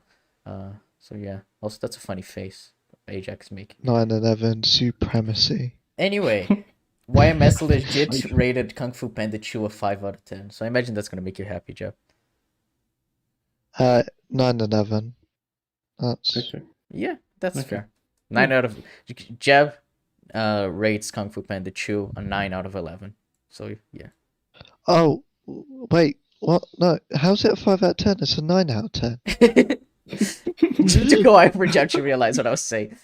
You focus on 9/11 as per you. Has Jeb missed out on an ECUM outside of the TASM 2 debate? I missed out on the last. Yeah, I was there. I missed the Last of Us debate. No, not debate, but video with Chase. You weren't on ECUM In hindsight, 1. that one doesn't sound so bad. I wasn't on ECUM 1 either. I know that. I think I'm the only one of us 4 who's been on every ECUM. So yeah. That goes without saying, because you're the one who streams the damn thing. Yeah. I mean, yeah, that's a good point. Yeah, that's a good point. One of his criticisms was the fire cannons aren't a threat to the antagonist's presence because you can just move out of the way. Okay, let me deal with that. Okay. Sure. The reason why they're such a threat is because the damage they can cause. In the first scene we see them, we see that Master Rhino thinks he could take them. So he doesn't bother getting out of the way. He's dead. And then they all die. It is powerful enough to kill Kong. Well, I now know which Eagles are my favourite. Kill yourself. They're powerful enough to destroy Kung Fu. Even when Po tried getting out of the way along with everyone else, they still got hit and they were almost killed. I haven't seen the film in so long, so I'm not sure. It's a retarded point, man. You could trust me. It hurts. I trust you, Jeff. Don't worry. Trust you more than the man who gave Hush a 1 out of 10. And there's only so much you can avoid them when there's so many of them. You're going to get tired out. Guards up, very friendly, could just bound away. Yeah. Cannons move slowly. Jeb is pro-suicide. I am when it comes to you. Oh my god. Okay. So anyway, Eternals. Clunky exposition that made less and less sense the more they explained it. Spoilers for a movie you shouldn't care about getting spoiled for anyway. Once upon a time, there's a big boy in space and he saw planet Earth and he's like, that one looks cool, but the things on the planet aren't smart enough and the dinosaurs are taking up too much space. So the big boy created basically the most generic looking alien creature monster that could possibly ever exist. And he sent them to Earth to clear out the dinosaurs so that human beings could be the apex predator, because he needs to harvest energy on the planet to create another big boy, but for some reason the energy has to come from a smart species. I don't know why. Anyway, apparently he's stupid. Is that an issue? Why would that? Oh, whatever. We covered this. This is just, I don't want to like just let the video play. It's just kind of giving us full context for the rest of the video. But yeah, these are not great arguments. So you can just watch ECUM 31 chew. I think it's 32. If you want to hear us counter them. Because the alien creatures that he sent down there started killing humans now. He's like, oops, I forgot that things evolve sometimes. I should also mention that the alien creatures are called deviants. So throughout the film... Yeah, because they deviated from the original plan. Because they started evolving. Which is not something he expected. They're like, oh no, deviants, we gotta stop that deviants. So because Big Boy's also very stupid, he created the Eternals. And they're just some regular looking people, but they have superpowers and they can't age or evolve. And because they can't evolve, that means that they're not gonna kill humans, I guess. And the Big Boy, like... What? Huh? I have no clue what he said there. Whatever. The Eternals to be very diverse. What are you gonna say, Joe? I wasn't paying attention. Oh, that's fair. Is there a single good YMS video? Yeah, when he talks about how shit you are. Why am I being so mean? I don't understand. I'm kidding. No, there are good YMS videos. No, YMS has some pretty great videos, but his quick review, quickie, I think is what he calls them. They're not good. But yeah, he has some great videos scattered throughout a lot of shit ones. First, there's a deaf one, and there's a child, and there's a big black gay man. And despite creating the Eternals, the Big Boy lies to them and is like, okay, your mission is just to wipe out the deviants, and that's it, and then you can go home after, and nothing bad will happen to the humans. But later in the film, it's like, oh no, humans are being used for energy, and when the Big Boy gets birthed out of the planet, the other one that they're making that they need the energy for, then the planet explodes and they all die. And so herein lies the conflict where some of the Eternals are like, but they're my friends. Like, you created them. You could have just been honest with them from the beginning instead of them getting emotionally attached and not understanding that this would happen. And yeah, because if you tell intelligent beings that they're gonna need to kill billions of lives every time you do it, it's gonna make a lot of sense. They're definitely gonna want to do that for you. It's like the operation was running smoothly. The issue was Ajax, who was the only one who knew. This time it was the first time she went against Erish and was like, no, we actually should save the planet. Like every other time, they've been fine.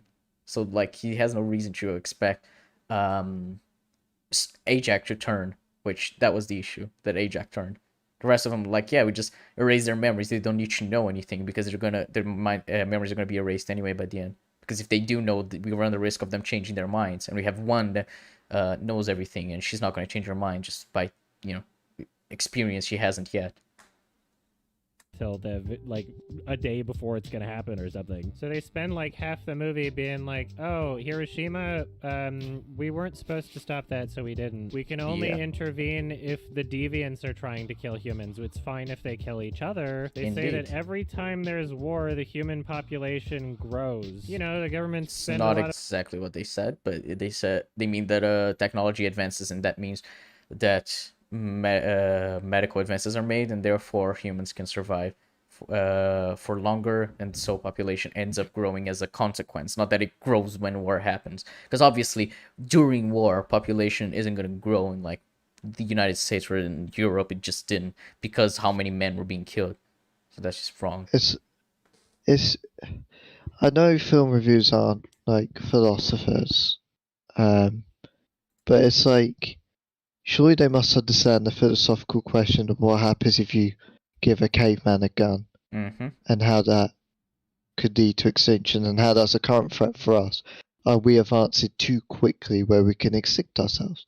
Or is that a natural thing for intelligent species, and hence no aliens that we've seen? Indeed. A lot of money and they get really angry because they're killing each other and they make medical breakthroughs and then the population grows later. We just gotta let human beings nuke each other because that increases their population. Don't you understand? Nothing. So are you gonna tell me that the Cold War didn't help in the population growth? Because it did. Like, it's it's provable. Just look at how much our population has risen in the last 20 years compared to the last, like, 2000. Our population, like, what was in, like, 50 years it doubled? It was actually insane. From 1961, we saw a skyrocket. 1961. 1963. Yeah, during the Cold War, exactly when the biggest fucking technological breakthroughs were being made. Like, the 60s is when man went to the moon. So, kind of shows that, doesn't it? Could possibly go wrong in that scenario. So most of the Eternals weren't aware that humans would be harvested for the big boy as they were allowing bombs to be dropped on Hiroshima and Nagasaki. But they allowed it to happen because those were the rules. Like, we were told to only intervene when there's a deviant doing something. But doesn't that conflict with, like, the entire conflict? Like, in order for the entire conflict of the movie to happen, they have to have some sort of moral conscience where they decide that they don't want humans to die. But it just didn't happen until the current year, I guess. That's factually untrue. Remember in 1521 when Jurag literally said, "You know what this does to a person if you can just stop any conflict, but you don't. You know, this just does to a person after thousands of years." Maybe that is explored before, isn't it? Maybe even before then, we see a scene of him stopping humans from fighting with each other, and Makari's like, "Ajax does not interfere," and it's like, "Well, I don't care, and I won't tell her as long as you don't." And I won't tell her about your fucking tablet you stole as long as you don't tell her about me stopping these conflicts. Like, maybe these characters do have a moral consciousness about them actually breaking the rules from Ajax to just keeping it from her. And then it gets to a bigger scale as time goes on because of, for example, Fastos with Hiroshima. So, yeah. It didn't just happen. Even then, he just said it happened with Hiroshima. That isn't just, like, he just said, oh, yeah, that happened now. But no, it didn't, because the film is set in 2023 or 2024. Hiroshima is 1945. So he's lying. Whatever. They also acknowledge the Thanos snap and say that because it happened that the big boy birth was delayed. So why didn't the big boy tell them to stop Thanos? Did he know? He wouldn't have known. He's not omniscient. Because that actually delayed it. It's a very stupid plot, and it doesn't make any sense. What you're saying doesn't make any sense, because you're going by the assumption that Arishem knows everything that's going on when he doesn't. He really doesn't. Like, he would need Ajax to tell him, and what Ajax would be like, oh, this is this big, like, donut that showed up in New York, and then it vanished? Yeah, I don't know what that was about. And then, like, later that day, everyone snapped, and she's like, oh, I guess that's what that was. Okay. Like, that's it. I was excited to see Christopher Abbott in this movie, and then I found out it was actually Kit Harington, and I was disappointed. The characters in this movie are boring and unspecial, and they just feel like knockoff versions of other superheroes. Like, hey, that one's just Superman, and that... He's not just Superman. He's very different from Superman. He literally wants the entire world to die. Like, you can't get more different from Superman than that, not gonna lie. I mean, you could argue that it's Snyder's Superman. Yeah, I mean, yeah, that's a good point. But other than Snyder's twisted version, you can't get more different from that. It's like, I don't know, it's like superficially, yeah, they have laser eyes and they fly, and you're like, I guess, white men who have cool hair. That's what their similarities boil down to. But it's like, as characters, they're extremely different. That one's just the Flash, except they're deaf. The music was... Yeah, because I guess every character who is a speedster is the Flash? Yo-Yo is just the Flash, but she goes back. Also, being deaf, like, stone deaf, is a big deal. Yeah, like her personality is completely different from like certain iterations of Flash. Like she's not Ezra Miller's Flash or Grant Gustin's Flash. She's her own character. You can definitely tell the differences. I don't understand where the similarities begin or end, other than they have super speed. And her super speed scenes aren't even shot the same because they usually don't use slow mo for her. So was generic, and it got particularly terrible in the third act fight scene with some really awful electric guitar sound. The tone sounded so cheap and... Imagine criticizing the soundtrack of Eternals. Fuck you, honestly. It's fucking amazing. I don't understand how you could criticize it like this, but whatever. I'm not that versed on music theory or whatever, so just whatever. I didn't know Icarus has freeze breath. Oh yeah, that's... Yeah, it's like I hate when people compare him to Superman. Superman is way more of like a superpower. He's not as strong as Superman, not nearly as strong as Superman. Unlike Superman, he fucks. Sure.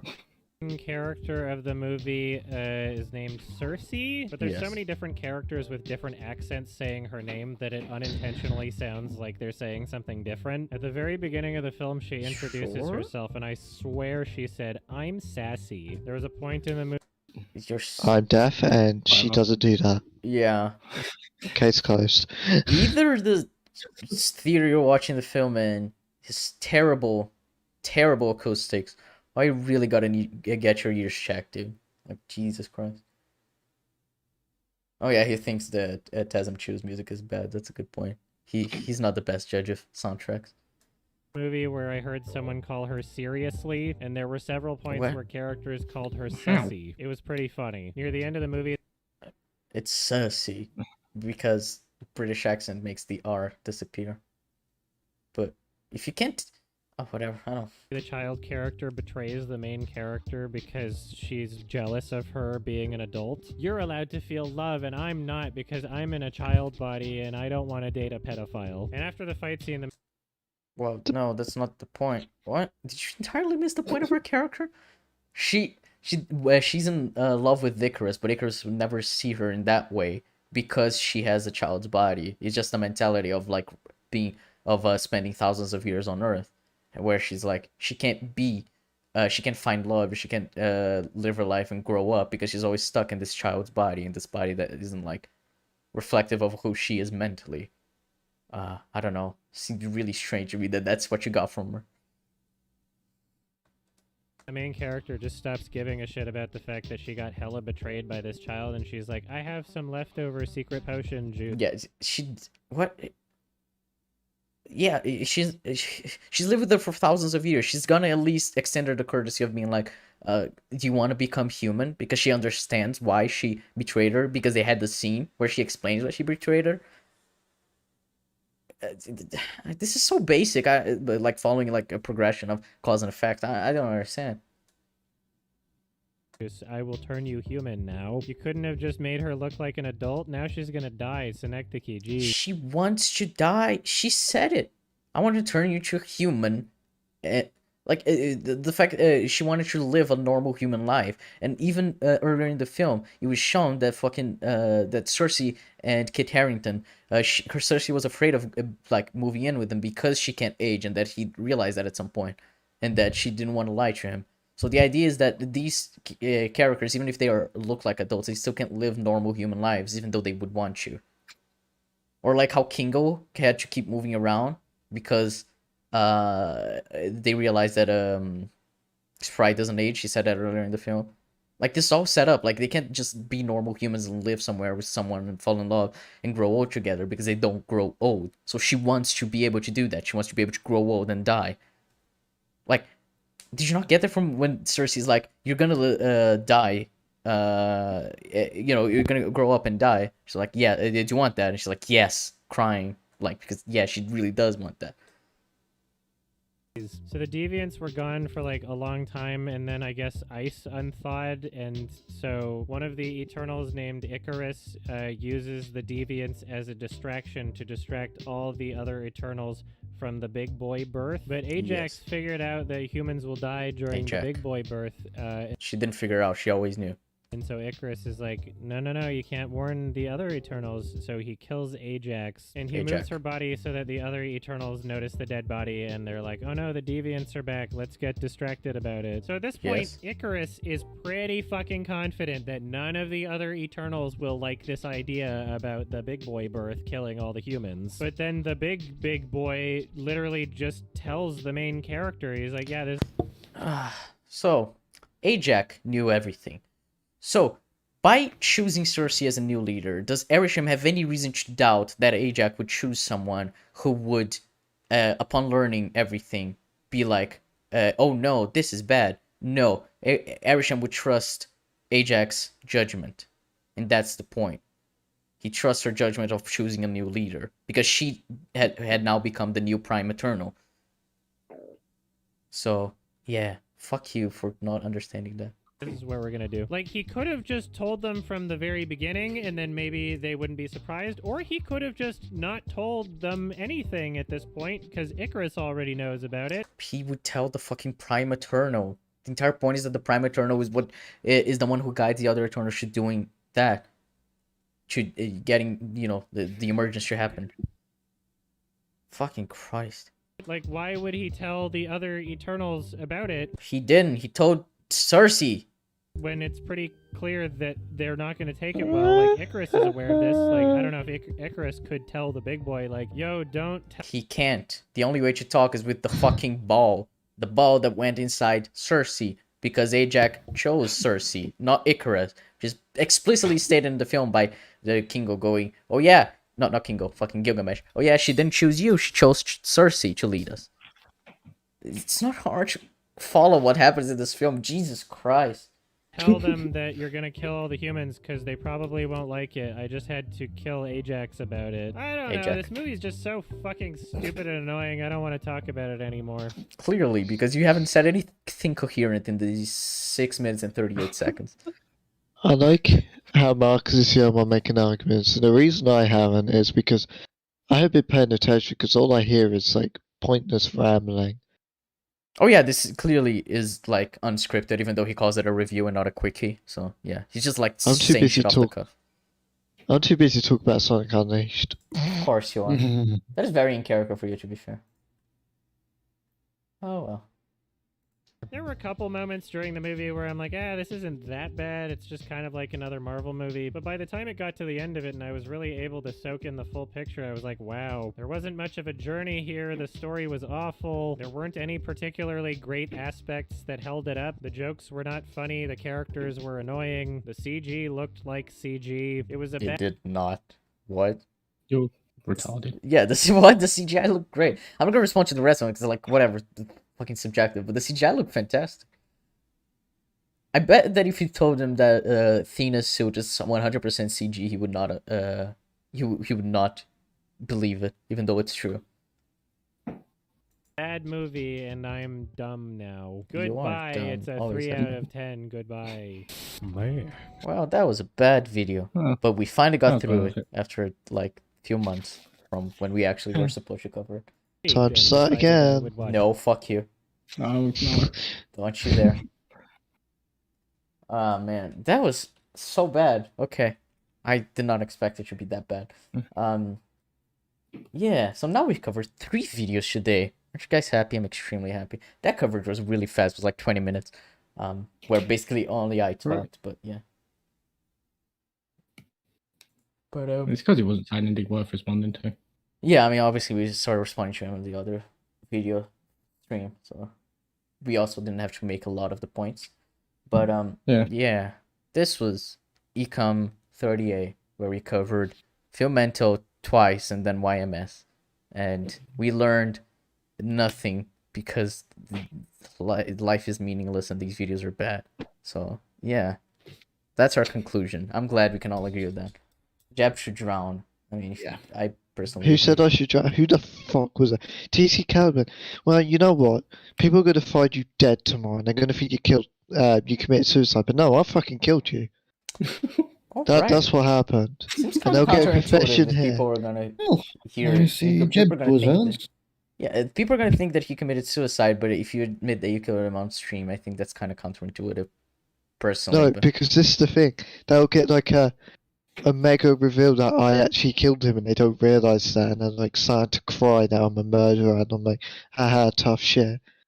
Now watch Cosmonauts video. Sure. You watch it. Oh yeah, Cosmonaut made a video on this. We're not. No, not today. My brain, no. Yeah. Please not. Cosmonaut is a whole other beast. We do need to cover his TASM video at some point, and we will. But yeah, get excited for that. I'm extremely excited. But yeah, I think that's all we have for today. I think everyone here is just kind of done with all these dumb shit we've been hearing. So yeah. I want it. It's literally possible for you to reach Macedonia till tomorrow. Listen here, you little cunt. I'll find a way. What? I'll fucking come to your house. And It's you'll not be dead. impossible. Just fucking buy a plane ticket. It's not hard. What? Yeah, take that, you little fag. We could cover the Sardonicos 104 with YMS. I'd rather not get tested because of cancer. I would need you prepared in advance, because being a podcast, I imagine there'd be moments where I need to cut out and getting specific timestamps. So we will potentially, maybe, probably not do that, but definitely not today. And where you publicly execute Jeb. The only thing to get publicly executed is you. You're an immigrant. Brexit doesn't want you. Our Brexit country, our patriarchy do not want you. Jeb is an interesting person. I'm glad he's here with us. I'm left wing, by the way, in case anyone's getting concerned. Because everyone believes everything you say. I don't care if immigrants come to my country, as long as they don't start harming other people or restrict other people's rights. Do what you want. We live on the same planet. Why the fuck would I care that you're on my piece of rock? I'm not fucking 5 years old in my own sandcastle anymore. I'm an adult. Why are we suddenly getting so political? I don't know, Jeb's Jeb, you know? It kind of happens sometimes. I was making technicality where the day ends for him in 36 minutes. Oh, that makes sense, actually, yeah. Jeb wouldn't be able to get there in 36 minutes. Is it a matter of politics for me to just want people to live where they want to live? Yes. Is that politics? Oh, it's like, oh no, you're in Denmark. I'm like, who gives a fuck? I don't know, Jeb. People are weird when it comes to nationalities, especially. You don't represent true UK. Well, guess what? UK don't represent true UK. Otherwise, we'll be fucking raping black people. Alrighty then. Because that was our past, by logic. That's pure UK. No, okay, that's an extreme. Point being... Finish your point. Point being that just live wherever you want. If people go, oh, you can't be here, but like, why? And then they'll cry, and then whatever. So anyway, what I wanted to say is that, speaking of UK, I watched Spencer yesterday. Really fucking good. Recommend it a lot. Kristen Stewart is really good in that film. So if you want to watch a film that doesn't have Jeb ranting about fucking black people, watch that. But if you do want to watch Jeb ranting about black people, just watch for other ECUMs. Yeah, especially the Us one, because that film definitely has Jeb fucking ranting about black people. Why did you mention Denmark, Jeb? Do you have an issue with Denmark? No, I actually think Denmark's probably a nice country. I know fuck all about it, but it's probably a nice place. Like, people want to live there, live in Denmark. I don't care. I might live in Denmark one day, you never know. It's just a piece of rock. People seem to have this attachment to a piece of rock because they grew up there. I don't understand the concept of like nationalism or just patriotism. It seems weird to me, where you'd be like, "Oh, I'm proud of my country because I was born here." I guess I don't know. Like, I was born in Brazil. I'm not gonna be proud of my fucking country. I couldn't give less of a shit about this country. I just want to move out as soon as I can. I live in a country with Boris Johnson in charge. I can't be proud. Yeah. That's a good point. Jeb loves black people. If they do things for free, let's run on that application. I'm not a racist, please believe me. Jeb, don't come here, I don't want you. Well, you know what? I'm glad we knocked you out of the Euros then, you fucking crybaby cunt. Fuck your country, we'll nuke you. Alrighty. So, I think that conversation concludes today's ECUM. Because I don't think anyone wants to listen to Jeb rant about race anymore. But yeah, thanks everyone for watching. Yeah, it's been fun-ish. I really hate Filmento, and today wasn't as funny as when you said none of TASM2 is real, but you know, it happens. Yeah. We will catch you all next time. Goodbye.